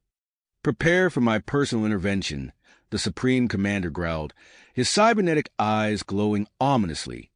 Back on Nexus Prime, Dr. HFY and Dr. Reeves worked feverishly to understand the connection between the hybrid heroes' actions and the spreading hybridization phenomenon. Their research was interrupted by a priority transmission from the Galactic Council. "We're picking up massive energy readings from the Zorgax flagship," a council representative announced. We believe their supreme commander is preparing to enter the battle personally. Ambassador Zirke turned to Austin and Cora, his expression grave. We need you to lead an assault on that flagship.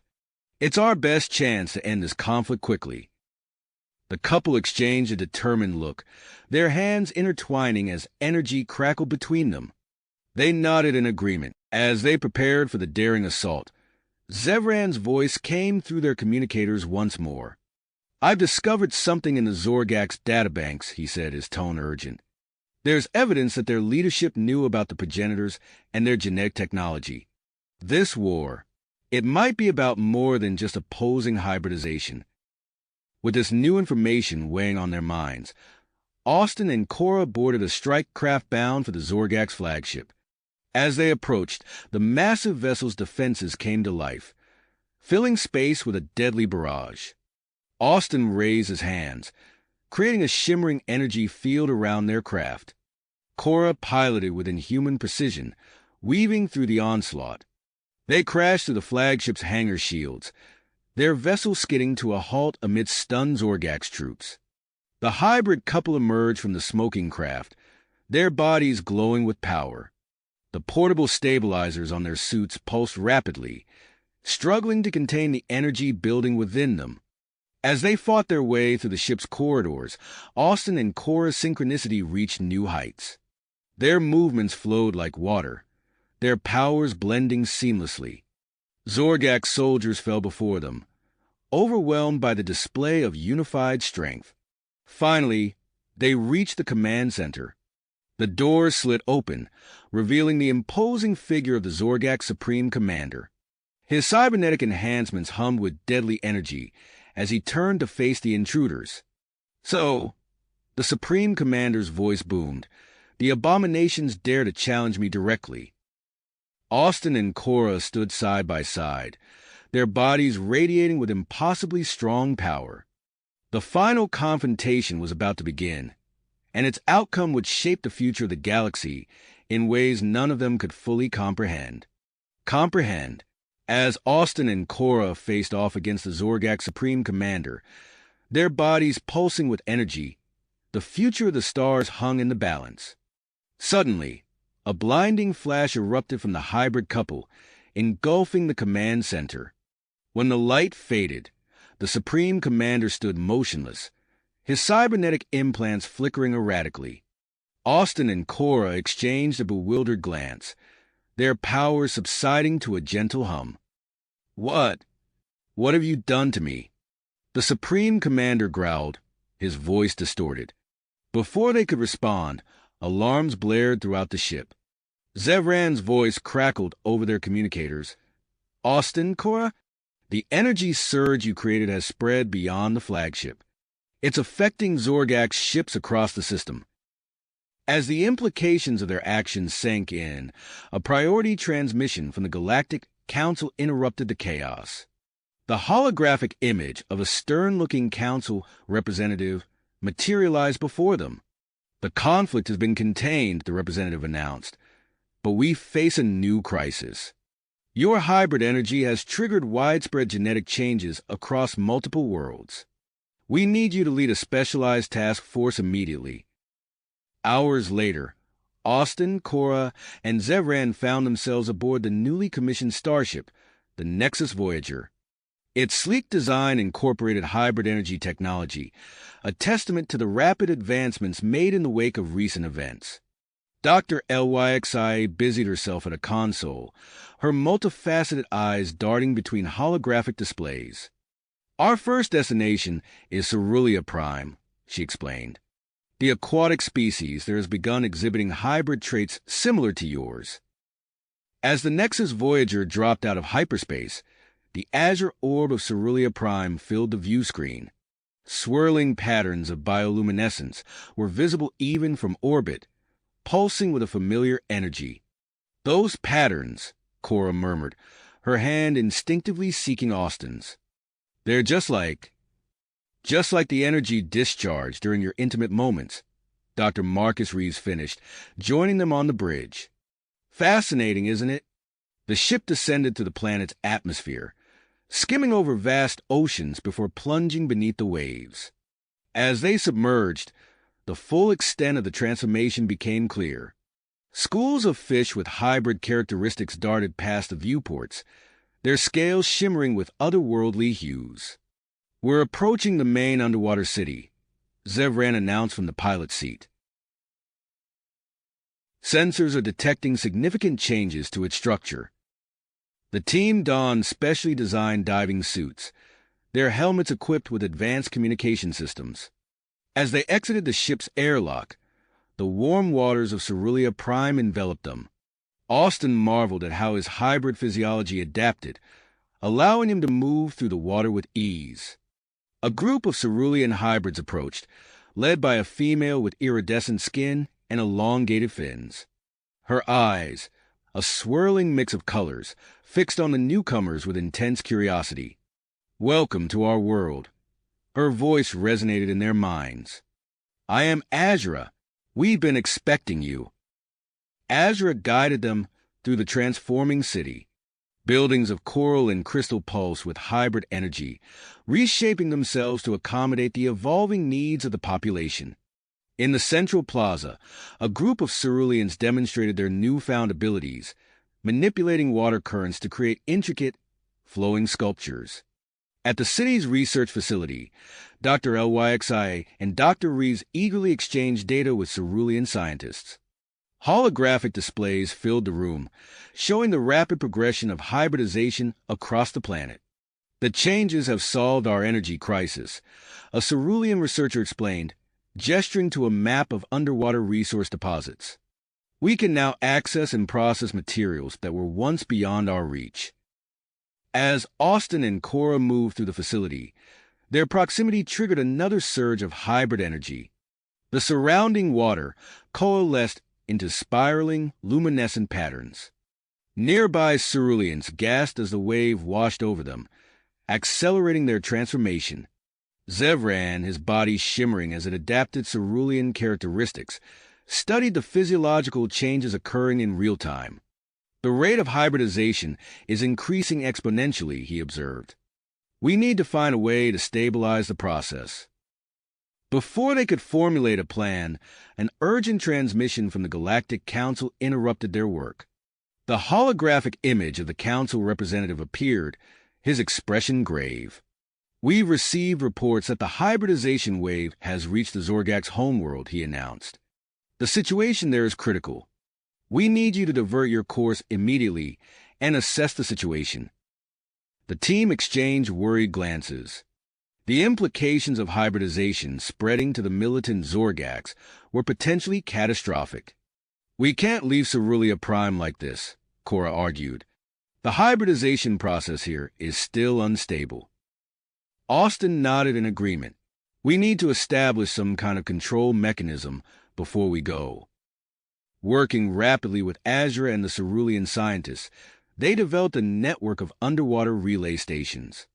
These structures, powered by the ambient hybrid energy, would channel and distribute the transformative force evenly throughout the planet's oceans.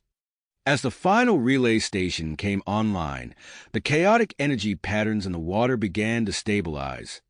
The rate of hybridization among the Cerulean population slowed to a manageable pace. "This should keep things under control until we can return," Dr. LYXI said, reviewing the data on her waterproof tablet. The team reluctantly bid farewell to Azra and her people, promising to return as soon as possible. As they boarded the Nexus Voyager and prepared to depart, the ship's long-range sensors detected an anomaly in a nearby star system. "These readings," Zevran murmured, his brow furrowed. "They're similar to the energy signatures we found in the Talaxian ruins. It could be progenitor technology." The bridge fell silent as the implications sank in. The Zorgak's crisis demanded their immediate attention, but the potential knowledge hidden in that anomaly could be crucial to understanding and controlling the hybridization process.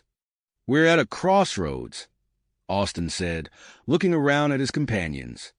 "The Zorgak situation is volatile, but this progenitor site might hold the key to everything we've been experiencing. Which path do we choose?" As the Nexus Voyager hovered above Cerulean Prime's atmosphere, the crew faced a decision that would shape not only their mission but potentially the future of the entire galaxy. The ship's engines hummed, ready to propel them toward whichever destination they chose, each fraught with its own perils and possibilities. The crew of the Nexus Voyager exchanged determined glances, their minds racing with the implications of their discovery and the urgency of the Zorgax crisis. After a moment of tense deliberation, Austin spoke up. "We can't ignore either situation. The progenitor site could hold vital information, but the Zorgax homeworld needs immediate attention." Cora nodded in agreement. "We should split our efforts. Austin and I will stay here to investigate the anomaly, while the rest of you head to the Zorgax homeworld." Dr. LYXIA's multifaceted eyes glimmered with concern. "Are you sure? We don't know what you might encounter at that site." "We're the best equipped to handle whatever we find there," Austin reassured her. "Our hybrid abilities give us an edge." With the decision made, the team sprang into action. Zevran, Dr. LYXIA, and Dr. Reeves quickly prepared a shuttle equipped with hybrid technology for their journey to the Zorgax homeworld. As they made final preparations, Austin and Cora suited up for their exploration of the progenitor site. The shuttle departed, leaving Austin and Cora alone on the Nexus Voyager. They maneuvered the ship closer to the anomaly, which revealed itself to be a massive space station of clearly alien design. Its surface was etched with intricate patterns that pulsed with a familiar energy. As they docked with the station, Austin and Cora felt a strange resonance within their hybrid physiology. The station's airlock opened without any input from them, as if recognizing their presence. Stepping inside, they found themselves in a vast chamber filled with holographic displays and unfamiliar technology. At the center stood a pulsing pillar of light. "This must be the main interface," Cora said, approaching the pillar cautiously. As they drew near, the pillar flared to life. Streams of data began to flow around them, coalescing into complex three-dimensional shapes. Suddenly, the data surged towards them, enveloping their bodies in a cocoon of light. Austin gasped as he felt the information flooding directly into his mind. "Cora, are you Dash?" "I feel it too," she replied, her voice tight with concentration. Their skin began to change, developing intricate, glowing patterns that pulsed in sync with the data flow. The transformation spread, altering their physiology to better process and store the vast influx of information. Meanwhile, aboard the shuttle, Zevran and the scientists approached the Zorgax homeworld. The planet's atmosphere crackled with hybrid energy, visible even from orbit. "Readings are off the charts," Dr. Reeves reported, his eyes wide as he studied the sensor data. "The hybridization process here is accelerating at an unprecedented rate." As they entered the atmosphere, they witnessed the chaos below. The once orderly cities of the Zorgax were in turmoil, with crowds filling the streets. Some individuals writhed as their bodies underwent spontaneous transformations, while others fought against the changes.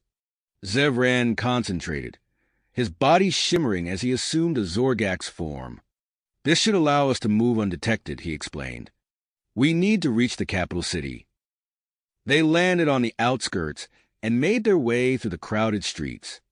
The air was thick with tension as they observed violent clashes between pro-hybridization rebels and conservative government forces. Dr. LYXIA spotted an abandoned building that would serve as a suitable base of operations. "In here," she called out, ushering the team inside. As Dr. LYXIA set up a mobile research station, Dr. Reeves began analyzing data from their scans of the population. "The hybridization process here is progressing much faster than we've seen elsewhere," he noted. "It's possible the Zorgax's prior knowledge of progenitor technology is accelerating the changes." Back on the progenitor station, Austin and Cora emerged from the data transfer process, their bodies significantly altered. They now emitted a constant low-level energy field and found they could manipulate the station's systems through thought alone. Look, Austin said, gesturing to a previously hidden doorway that had slid open. There's more to explore. They entered a vast chamber filled with thousands of stasis pods, each containing a different alien species in various stages of hybridization. The implications were staggering. The progenitors weren't just experimenting with humans, Cora breathed. They were guiding the evolution of countless species. On the Zorgak's homeworld, Zevran led the team towards the government's central command center. They slipped past guards distracted by their own transformations and entered the heart of Zorgak's power. Inside, they found chaos. High-ranking officials struggled with uncontrolled hybrid transformations, while others argued fiercely about how to respond to the crisis. Zevran stepped forward, his diplomatic training kicking in. "Leaders of the Zorgaks," he began, his voice carrying across the room. "We come offering a solution to stabilize your people." As Zevran negotiated a temporary truce, Dr. LYXI and Dr. Reeves worked feverishly to implement their stabilization technique. Gradually, the violent transformations began to slow, and a semblance of order returned to the Zorgak's capital. Austin and Cora made another breakthrough on the progenitor station. They uncovered a star map detailing the locations of similar stations throughout the galaxy, each overseeing the development of different species. At the center of the map, they saw a massive construct hidden in the galactic core. "This must be the hub," Austin said, his mind blown from the implications. "It's coordinating the entire hybridization process across the universe." They activated the station's long-dormant communication systems, establishing contact with Zevran's team on the Zorgak's homeworld. As they shared their findings, a new sense of purpose filled both teams. "We need to get to that hub," Cora said, her eyes fixed on the galactic core's location. It could hold the key to managing this crisis. Before leaving the progenitor station, Austin and Cora activated a sequence that began transmitting the accumulated knowledge to other hybrid individuals across the galaxy. As they made their way back to the Nexus Voyager, they could feel the ripple effects of their actions spreading throughout space. The crew reunited on the Zorgak's homeworld, witnessing the beginnings of a new society emerging from the chaos. Former enemies now worked together, embracing their hybrid potential and forging a new path forward. As they boarded the Nexus Voyager, the weight of their next mission settled upon them. The galactic core waited, holding secrets that could reshape the very fabric of the universe. With drive in their hearts and the fate of countless civilizations in their hands, they set a course for the heart of the galaxy, ready to unlock the progenitor's grand design for universal evolution. Evolution. With drive in their hearts and the fate of countless civilizations in their hands, they set a course for the heart of the galaxy, ready to unlock the progenitor's grand design for universal advancement. As the Nexus Voyager glided through space, the crew began preparations for their monumental journey. Austin and Cora, their bodies still pulsing with the energy from the progenitor station, found themselves drawn to the ship's engineering bay. There, they worked tirelessly alongside Dr. LYXI and Dr. Marcus Reeves, their hybrid physiology allowing them to interface directly with the ship's systems. "Look at this," Austin said, his fingertips trailing over a holographic display. "We can increase the efficiency of the propulsion systems by integrating the progenitor energy patterns." Cora nodded, her eyes glowing with the same otherworldly light. "And if we reconfigure the shield harmonics to match our hybrid frequency, we could potentially withstand the intense gravitational forces near the galactic core." As they worked, Austin and Cora's bodies seemed to resonate with each other. Tendrils of energy arced between them, creating intricate patterns in the air. Dr. LYXIA's multifaceted eyes widened as she observed the phenomenon. "Fascinating," she murmured, reaching for her data pad. "The energy output from your combined presence is exponentially greater than the sum of your individual signatures. This could have significant implications for hybrid evolution." While the others focused on the ship's upgrades, Zevran busied himself in the communication center. His fingers danced across the control panels as he established links with the newly formed Zorgax hybrid government. "We need to create a network," he explained to the Zorgax representatives on the screen. "A way for all hybrid populations to share information and resources. The changes we're experiencing are happening on a galactic scale." As the network expanded, reports began flooding in from across the galaxy. New hybrid species were emerging on countless worlds, each with unique abilities and challenges. Zevran worked tirelessly to coordinate assistance and information sharing between these emerging civilizations. Their preparations were interrupted by an urgent transmission from Earth. The holographic image of a harried-looking official appeared on the bridge. "This is an emergency broadcast to all off-world vessels," the official announced, his voice tight with stress. "The hybridization wave has reached the Sol system. We have reports of hybrid humans appearing in major cities across the globe. Panic is spreading, and we're struggling to maintain order. We need immediate assistance." The crew exchanged glances, the weight of the situation settling over them. They had been prepared to journey to the galactic core, but now their home planet needed them. "We can't ignore this," Cora said, her voice firm. "Earth needs our help." Austin nodded in agreement. "We're the only ones who understand what's happening. We have to go back." With a unanimous decision, the Nexus Voyager changed course, its newly upgraded engines propelling them towards Earth at unprecedented speeds. As they approached the planet, they were met with a scene of chaos. Satellites and space stations orbited erratically, their systems disrupted by the hybrid energy wave. Austin and Cora moved to the ship's forward observation deck, their hybrid senses allowing them to perceive the energy patterns surrounding the planet. With a shared look of understanding, they raised their hands, channeling their combined energy outward. A shimmering field began to form around the Earth, visible even from space. The chaotic energy patterns started to slow and stabilize, creating a buffer that tempered the rate of hybridization.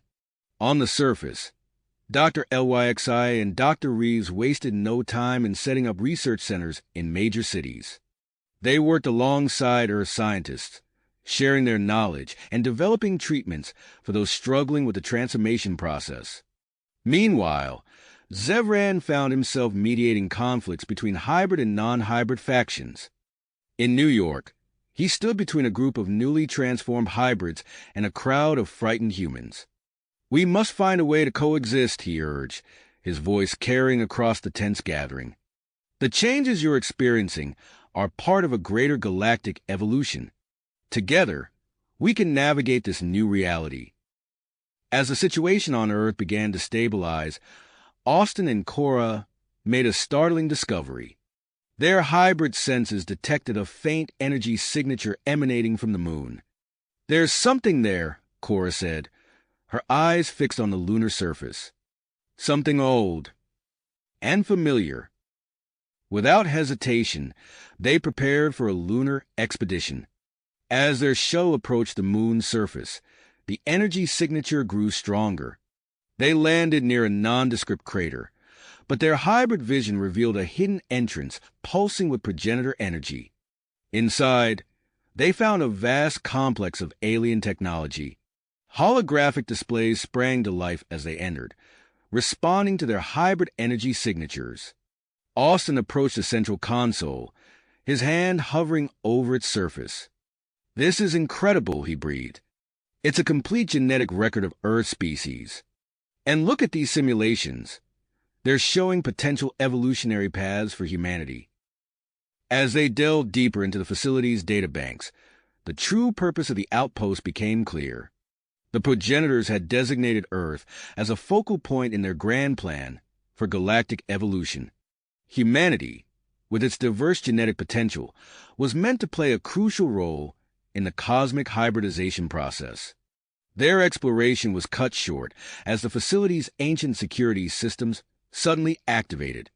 Alarms blared and energy fields sprang up around them, trapping Austin and Cora in the central chamber. "We've triggered some kind of lockdown," Cora shouted over the noise. She pressed her hands against the energy barrier, her own hybrid energy interacting with the field in unpredictable ways. As they struggled to disable the security measures, their hybrid abilities began to resonate with the facility's systems. The entire structure hummed with power, holographic displays flickering wildly as streams of data flowed around them. Back on the Nexus Voyager, Zevran and the others detected the massive energy surge from the lunar surface.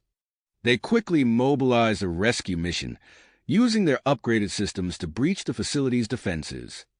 As they fought their way through the complex, they encountered holographic projections of progenitor beings.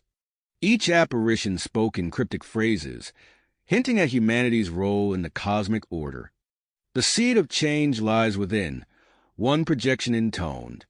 Humanity shall be the catalyst for universal transcendence. The rescue team finally reached the central chamber, only to find Austin and Cora suspended in a swirling vortex of energy.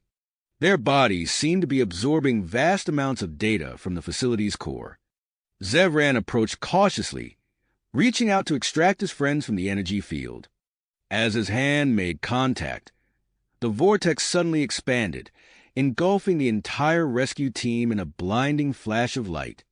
When the light faded, they found themselves back aboard the Nexus Voyager, with no sign of the lunar facility. Austin and Cora lay unconscious on the deck, their bodies still crackling with residual energy. As the crew regrouped, trying to make sense of what had happened, alarms began blaring throughout the ship.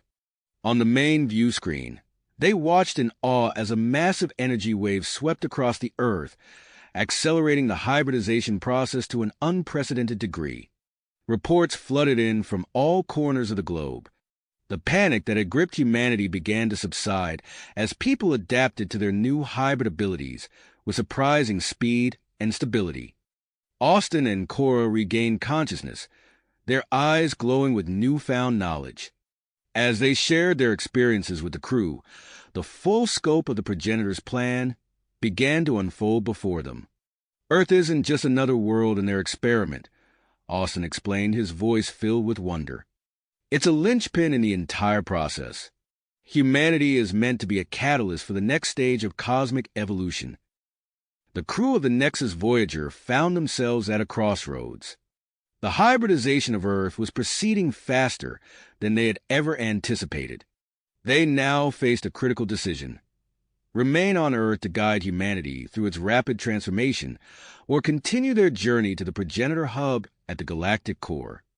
As they debated their next move, the hybrid energy flowing through their veins pulsed in rhythm with the transforming planet below. Whatever path they chose, they knew their actions would shape the future of not just Earth, but countless civilizations across the stars. The Nexus Voyager hovered in Earth's orbit, its crew poised on the brink of a decision that would alter the course of galactic history. The stars beckoned, holding the promise of greater discoveries, while their home planet pulsed with the energy of a new era dawning. The next step in their journey awaited, fraught with both peril and possibility. The stars beckoned, holding the promise of greater discoveries, while their home planet pulsed with the energy of a new era dawning. The crew of the Nexus Voyager exchanged determined looks, their decision crystallizing in the charged atmosphere of the bridge. "We've set Earth on its path," Austin said, his eyes fixed on the monitor. "But the answers we seek lie at the galactic core." Cora nodded, her hand intertwining with his. "The progenitor hub holds the key to understanding this transformation on a cosmic scale." With a final glance at the shimmering blue planet below, Zevran input the coordinates for their journey to the galactic center. The Nexus Voyager's engines hummed to life, propelling them away from Earth orbit and into the vast expanse of space. As they accelerated towards their destination, Austin and Cora retreated to the ship's central hub, their bodies crackling with residual energy from the lunar facility. They interfaced directly with the ship's systems, their hybrid physiology allowing them to integrate the newfound knowledge into the Nexus Voyager's core. "It's like the ship is evolving with us," Cora marveled, her fingers dancing across holographic displays. Austin nodded, his consciousness merging with the ship's AI. The progenitors designed their technology to adapt. We're just scratching the surface of its potential. Their journey through the galaxy was far from smooth. As they penetrated deeper into uncharted regions, the Nexus Voyager encountered a series of spatial anomalies. Vast areas of space shimmered and warped, the laws of physics bending in ways that defied conventional understanding. These anomalies, Dr. LYXI observed, her multifaceted eyes analyzing the sensor data, they're byproducts of the spreading hybrid energy wave. Zevran moved to the helm, his body shifting and elongating. We'll need to adapt if we want to pass through safely. As they approached a particularly dense cluster of anomalies, Zevran's body began to change. His form flowed like liquid metal, extending tendrils that merged with the ship's hull. The Nexus Voyager's exterior rippled and morphed, its shape altering to slip through the distorted space. The crew watched in awe as they navigated the anomaly field, the ship's hybrid-enhanced systems allowing them to pass unscathed where conventional vessels would have been torn apart. As they emerged from the last of the anomalies, a distress signal pierced through the ship's communications. Dr. Reeves traced its origin to a nearby star system. "The signal's degraded," he reported, "but I'm detecting signs of a civilization in crisis." Without hesitation, the crew altered their course. As they approached the source of the distress call, they found themselves orbiting a planet in chaos. The surface was alight with energy discharges, cities visibly crumbling even from their orbital vantage point. "It's the Churil homeworld," Zevran announced, recognizing the planet's unique topography. "They're undergoing an uncontrolled hybridization event." Austin and Cora shared a look of understanding. Without a word, they moved to the ship's primary energy conduits. Placing their hands on the pulsing tubes, they channeled their hybrid energy outward. A shimmering field began to form around the planet, similar to the one they had created on Earth. As the energy field stabilized the rate of transformation on the planet's surface, the Nexus Voyager made its descent. They landed on the outskirts of the Churil capital, a once majestic city now in the throes of panic and destruction. Dr. LYXI and Dr. Reeves wasted no time in setting up a makeshift research facility in an abandoned building. They worked tirelessly, adapting the hybridization treatment they had developed on Earth to suit Churil physiology. As Austin and Cora ventured into the city to assist with the stabilization efforts, they encountered a young Churil female named Zirla. Unlike her panicked kin, Zirla seemed to be embracing the changes, her body smoothly transitioning between various hybrid forms. "You're not afraid?" Cora asked, watching as Zirla's limbs elongated and retracted at will.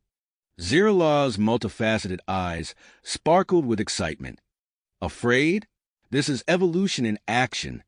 I've never felt so alive." Intrigued by her unique adaptation, Austin and Cora invited Zirla to join them on the Nexus Voyager. Her understanding of Churil biology could prove invaluable in their mission. As the situation on the Churil homeworld began to stabilize, the crew prepared to resume their journey. However, their efforts had not gone unnoticed. A fleet of sleek, aggressive-looking ships suddenly dropped out of faster-than-light travel, surrounding the planet. "Consortium vessels," Zevran growled, recognizing the insignia on their hulls. They view hybridization as a threat to their power. The Consortium fleet's flagship hailed them, its commander's face filling the view screen. "Nexus Voyager, you are hereby ordered to surrender. Your hybridization experiments endanger the stability of the galaxy." Zevran stepped forward, his diplomatic training kicking in. "Commander, what you see as a threat is the next step in our collective evolution. The hybridization process, when properly managed, offers untold benefits to all species." The Consortium commander's eyes narrowed. "Your words reek of progenitor propaganda. Surrender now, or face the consequences." As Zevran continued his attempts at negotiation, Austin and Cora worked with Zirla to integrate Churil technology into the Nexus Voyager systems. The ship hummed with new energy, its hybrid core adapting to the influx of alien data. Suddenly, a rogue consortium captain broke formation, his ship launching a barrage of energy weapons at the Nexus Voyager. The hybrid-enhanced shields absorbed the initial assault, but the attack triggered an unexpected reaction. The ship's systems, already in a state of flux from the recent upgrades, began to evolve at an exponential rate. The hull rippled and shifted, organic-looking protrusions sprouting and pulsing with energy. "What's happening?" Dr. Reeves shouted, struggling to maintain his footing as the ship shuddered. Austin's eyes glowed as he interfaced with the ship's core. The Nexus Voyager is adapting. It's becoming something more. As the consortium fleet prepared for a full assault, Austin and Cora realized they could guide the ship's transformation. They merged their consciousness with the Nexus Voyager's evolving systems, their hybrid abilities amplifying its power. A massive energy field erupted from the ship, engulfing the entire consortium fleet. But instead of destroying the enemy vessels, it initiated a controlled hybridization process among their crews. The consortium soldiers and officers began to transform, their bodies and minds expanding in ways they had never imagined possible. Confusion and disarray spread through the fleet as they grappled with their new abilities. Seizing the moment, Zevran opened a channel to the transforming consortium ships. "This is what we've been trying to tell you," he said, his voice calm and reassuring. "Hybridization isn't a threat. It's the next step in our collective journey." As the immediate danger subsided, the crew of the Nexus Voyager found themselves facing a new challenge. The consortium fleet, now in various stages of hybridization, looked to them for guidance and understanding. Austin turned to his crewmates, his eyes reflecting the stars beyond the view screen. "We've just gained powerful allies, but our primary mission remains unchanged. The progenitor hub at the galactic core still holds the answers we seek." Cora nodded, her hand resting on the ship's pulsing organic console. "And now, with the Nexus Voyager evolving alongside us, we're better equipped than ever to face whatever challenges lie ahead." As they prepared to resume their journey to the galactic core, the crew of the Nexus Voyager knew that their actions would continue to ripple across the cosmos. With Zirla and representatives from the transformed consortium ships now joining their ranks, they set their course for the heart of the galaxy, ready to unravel the final mysteries of the progenitor's grand design. The Nexus Voyager's engines thrummed with newfound power, propelling them towards the unknown. As the stars streaked past, Austin couldn't help but wonder what other transformations awaited them in the vast expanse of space. The hybrid energy coursing through the ship intensified with each passing moment, causing visible ripples across its hull. As they ventured deeper into uncharted territories, the crew noticed their own bodies responding to the increasing energy field. Austin flexed his fingers, watching as they momentarily phased through the console before him. "The hybridization process is accelerating," he observed, turning to Cora. She nodded, her skin shimmering with an iridescent glow. "It's as if the closer we get to the galactic core, the more our bodies want to evolve." Zevran, now at the helm, began to shift and change more rapidly than ever before. His form flowed like quicksilver, adapting to each new system he interfaced with. "The ship is integrating Churil and consortium technology at an unprecedented rate," he reported, his voice resonating from multiple points around the bridge. Dr. LYXI and Dr. Reeves worked feverishly at their stations, analyzing the data streaming in from both the ship and their own changing physiology. "The hybrid energy field is intensifying exponentially," Dr. LYXI announced, her multifaceted eyes rapidly processing information. "It's affecting every system on board, organic and mechanical alike."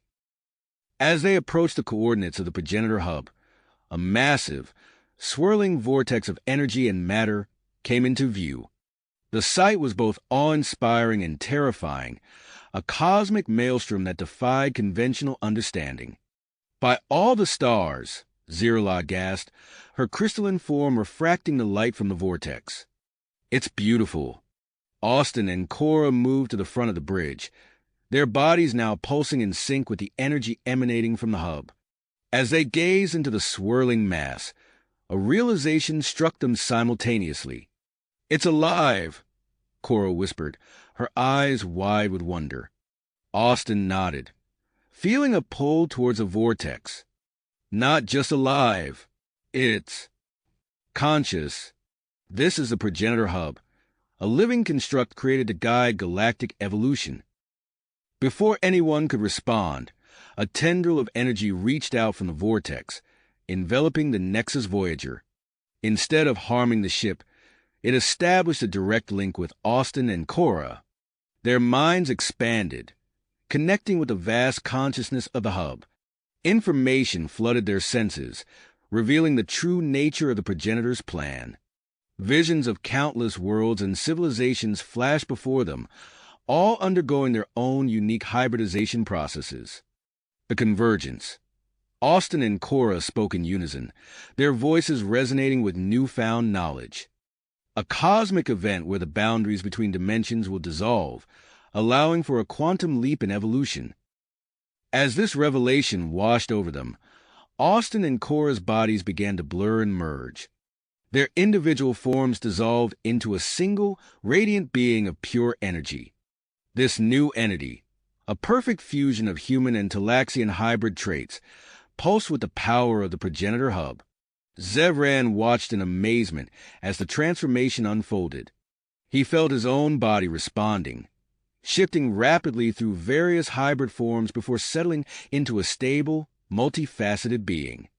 "I understand now," he said, his voice carrying a new depth of wisdom. "We are to guide the others through this evolutionary journey." Dr. LYXI and Dr. Reeves, their bodies also undergoing dramatic changes, redoubled their efforts to document and analyze the transformations occurring throughout the fleet. "Each hybridization is unique," Dr. Reeves noted, his form now a swirling mass of data and organic matter. "It's tailored to the individual's genetic makeup and potential." Zirla found herself evolving into a being of living crystal, her body becoming a repository of knowledge. "I can store and transmit vast amounts of data," she exclaimed, her voice ringing like chimes. "I'm becoming a living archive of the hybridization process." The Austin-Cora hybrid entity channeled the power of the progenitor hub, creating a massive energy field that began to spread outward from the Nexus Voyager. This field enveloped the entire fleet before expanding further, reaching out across the galaxy. "We must prepare all sentient beings for the convergence," the entity spoke, its voice echoing through the minds of the crew. Humanity was always meant to be the catalyst for this galactic hybridization. As the energy field continued to expand, the crew of the Nexus Voyager felt a new purpose infusing their being. They were no longer just explorers, but shepherds of a cosmic transformation that would reshape the very fabric of existence. The ship itself continued to evolve, becoming an extension of the progenitor hub. Its systems pulsed with newfound power and understanding, ready to carry its transformed crew to the far reaches of the galaxy. As the moment of convergence drew near, the Austin-Cora entity turned its attention to Earth, preparing to send a message that would explain humanity's true role in the cosmic plan. The crew of the Nexus Voyager, now evolved beyond their original forms, stood ready to guide countless civilizations through the impending transformation. The galaxy held its breath, poised on the brink of a new era of existence. The boundaries between species, between organic and mechanical, between matter and energy, were about to dissolve.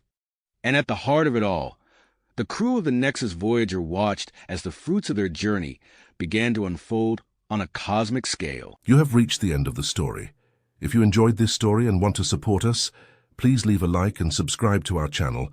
And for every comment that says 88, I will heart every single one of them.